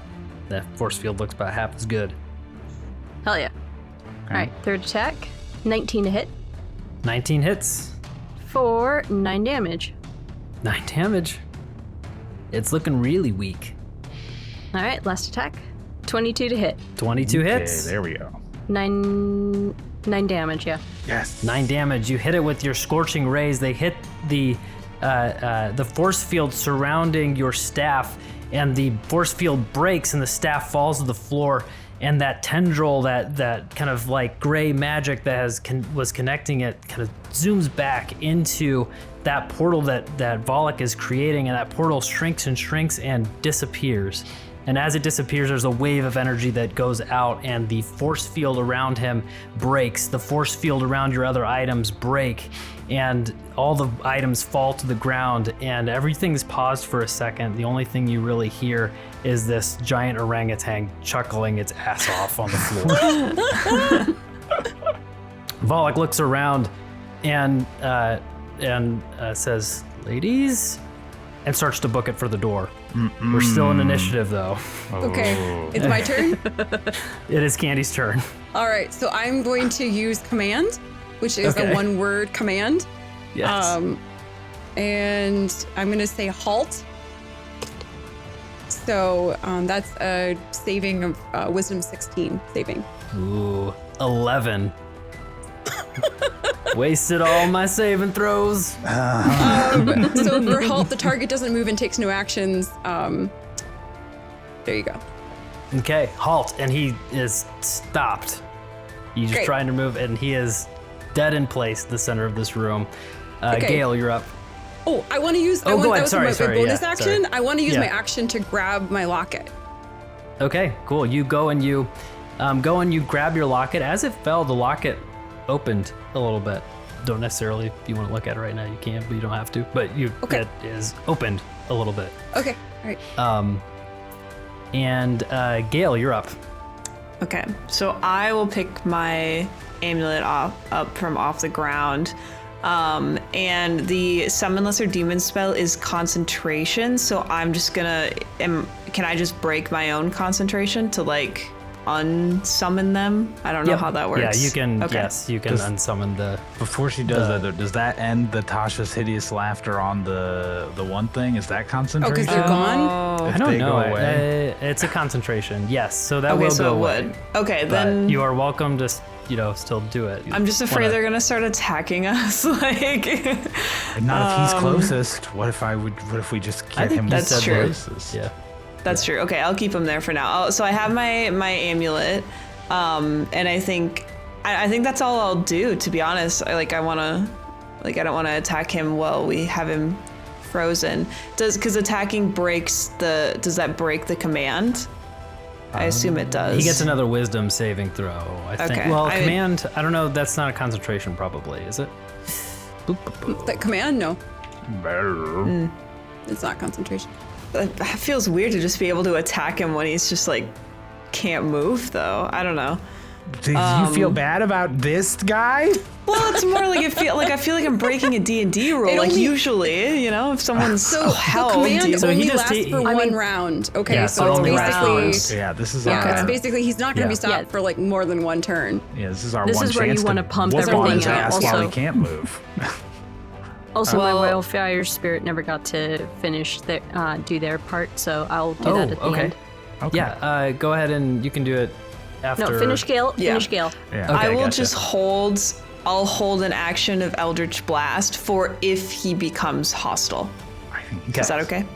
Yes. Like if he starts actively attacking us again, I'll hold an Eldritch Blast for that. Okay. very. I can tell you were a nice pious church girl, Gaeyll, before Thank this. you. Yeah. So he has dropped, and your Gaeyll, the other Gaeyll, still he's kind of amused at this laughing orangutan, but still trying to annoy him. The cacklers are closest to the orangutan, and so they are going to all cast firebolt at it. Amazing. Okay. And Chaos. yes. So good. There's just a whole other story going on in the corner over here with these guys just beating the. We're like fighting one thing, they're fighting another thing. Only one of the firebolts hit, unfortunately. Rip. They rolled really bad on their firebolts. And he is going to take 11 points, 7 points of fire damage. And that is their turn. And so next we have the wildfire spirit going back to Radia. Yep. So seeing that he's trying to make a break for it, she's going to command it to, and it's going to teleport to the doorway. So it's going to use fiery teleportation Cool. to block the exit. Okay. And he is close enough, he has to do a dex saving throw of DC 14 or take 1d6 plus 3 fire damage. I don't know how close he is to that doorway. He's not close to the doorway yet. No, he's still right next to the center of the room. Okay. Cool. So it is blocking the exit, so yeah. Cool. He is frozen for his turn. He can do nothing. He is halted. And he is going to look around very fearfully. The orangutan is going to now make another wisdom saving throw. He rolls a 12 and their save was an 11. And so he stops laughing and he sits up and he looks, and you just see him look and see that the portal has failed, and looks around at you all and looks at Volik and just starts sprinting. And he's going to sprint and try to sprint through your wildfire spirit. And so he is going to do an attack to just see if he can shove past it. All right. And a 19 to hit. Wildfire has a 13 natural. Yeah, it has armor. a Okay. natural armor class. He is just going to hit to swat the wildfire out of the way. It will take 13 points of bludgeoning damage as it does so, and he is booking it out of the room. So he is out. Diandre, you're up. Cool. Great. I want to stand in front of our beloved Volik. Really get right next to him if I can. I'll pick up my ring too, I guess. Okay. Free action, pick up my ring, pocket that bad boy, go stand in front of Volik if I can, right? Between him and the door is what I care about. Okay? Mm-hmm. And then bonus action to go into my, goodness gracious, what the fuck is my celestial form, my celestial revelation form, into my necrotic shroud form as I walk up to him. You lied to us. You lied to us all. That's not acceptable. People shouldn't lie to people that they say they love and do bad things to them. And yeah, she's gonna go into like the flies that are like kind of buzzing around her dress, just like fully fucking like encapsulate her and form like gross fly wings. And she's just looking as horrific as possible. And then any creature who's within 10 feet of me has to succeed on a charisma saving throw or become frightened until the end of my next turn. So let me know how he does on that. He got a 10. Hey, he's frightened until the end of my next turn. So he cannot move toward that door. He cannot move, and he is scared, and he puts his hands up, and he says, girls, let's just calm down. Okay, we're done here. I think we all have got out some of our frustrations, and I think we can all maybe agree to let bygones be bygones here. And he puts his hands up, and we are out of initiative. Oh. Okay. Out of initiative.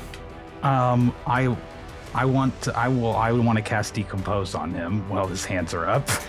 Grab his hands and cast Decompose. So you are reaching out to cast Decompose. What else? What do the other girls in the room here react to do for Mr. Volik here? What last thought things would you like to say to this man? Gail's got nothing. Hope he dies. I don't know. I mean, Candy's still in love with him, so. Candy, look away. I'd probably be like, step in the name of love. Radia, do you have any reaction to this? She'd probably try to slug him right in the nose. Just try and just literally get out the last bits of frustration. He broke her heart after all. I mean, what's a punch to the face? Good. Diandre, you cast Decompose, which is a spell that starts to literally decompose his body, his form.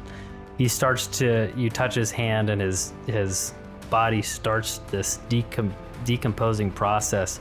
Radia, you walk up and you sock him in the face, and his head moves and blood splatters in the way.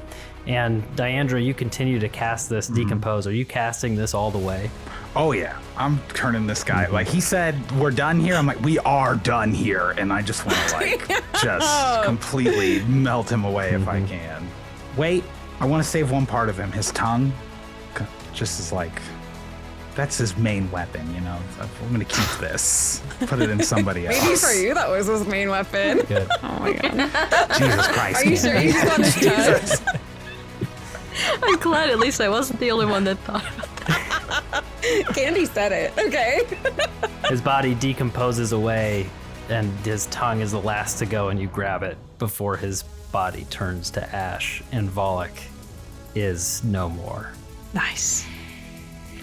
That felt really cathartic, didn't it, guys? I'm just like flapping his tongue around in my hand. I'm a little sad, but it's okay. Candy, do you want At this? least we have another each one. other. Yeah. Radia will go around and pick up everyone's items and like kind of like hand them out and everything. I'll probably look at my locket at this point that you said opened. Locket opens, and you've never been able to open this locket before. It's been closed, and inside you see there is a large gold tooth in there, and you recognize this as your grandmama's gold tooth. And there's a little note in there that just says, "Don't tell Waterdeep IRS. They've been trying to get my tooth for years." Hope this helps if you ever need it. Okay. Teeth oddly featured quite a bit in this. Very thematically appropriate. A toothsome tail. Gaeyll pops up next to you. That's a nice tooth. No. I like, Gaeyll, come on. So you, Should we go back to the party and just fucking dance the night away? Yeah. I want. Candy wants another drink. good. Of course, you Candy make wants your another way drink. back through the castle into the party. The bidding war is completed. The patrons are becoming more and more intoxicated, and you guys have elected to stay and dance the night away. And you dance. You have a great time dancing with all of these devils around. Nobody seemed to notice what had happened in the basement, and as you walk out of the castle and kind of out into the area, kind of heading back to the water, a rope drops down in front of you, kind of out of thin air, and you look up and a hole has formed about 10 feet off the ground, and you see the dark woods painted interior of the Bureau of Mortal Intake, and Beatrice is looking down upon you. I thought I might find you girlies here. Come on up before one of the disgusting ones tries to get in. Good. Before Diandre goes in, I do want her to just look at the Edgar ring and maybe have a moment of realization to herself. And she throws it into the water before climbing the ropes. That's all. Gosh. All right. Did you girlies have a good time? Did that guy get what he deserved? I'd say so, yeah. Candy. I was thinking, why don't you got ask him for just yourself? dessert. Oh, jeez. Oh, Jesus. Oh, Jesus. Oh, excuse me. That's bad word around here. Let's get you out of this inferno. You guys are just standing in the bureau at this point, and she says, "Let's get you guys home. Hey, I'm taking my day off. All right. Don't you dare send me a message about work. In fact, don't send me a message at all. All right, girlies, let's go." And she takes your hands, and you guys ascend upwards together back into Faerun.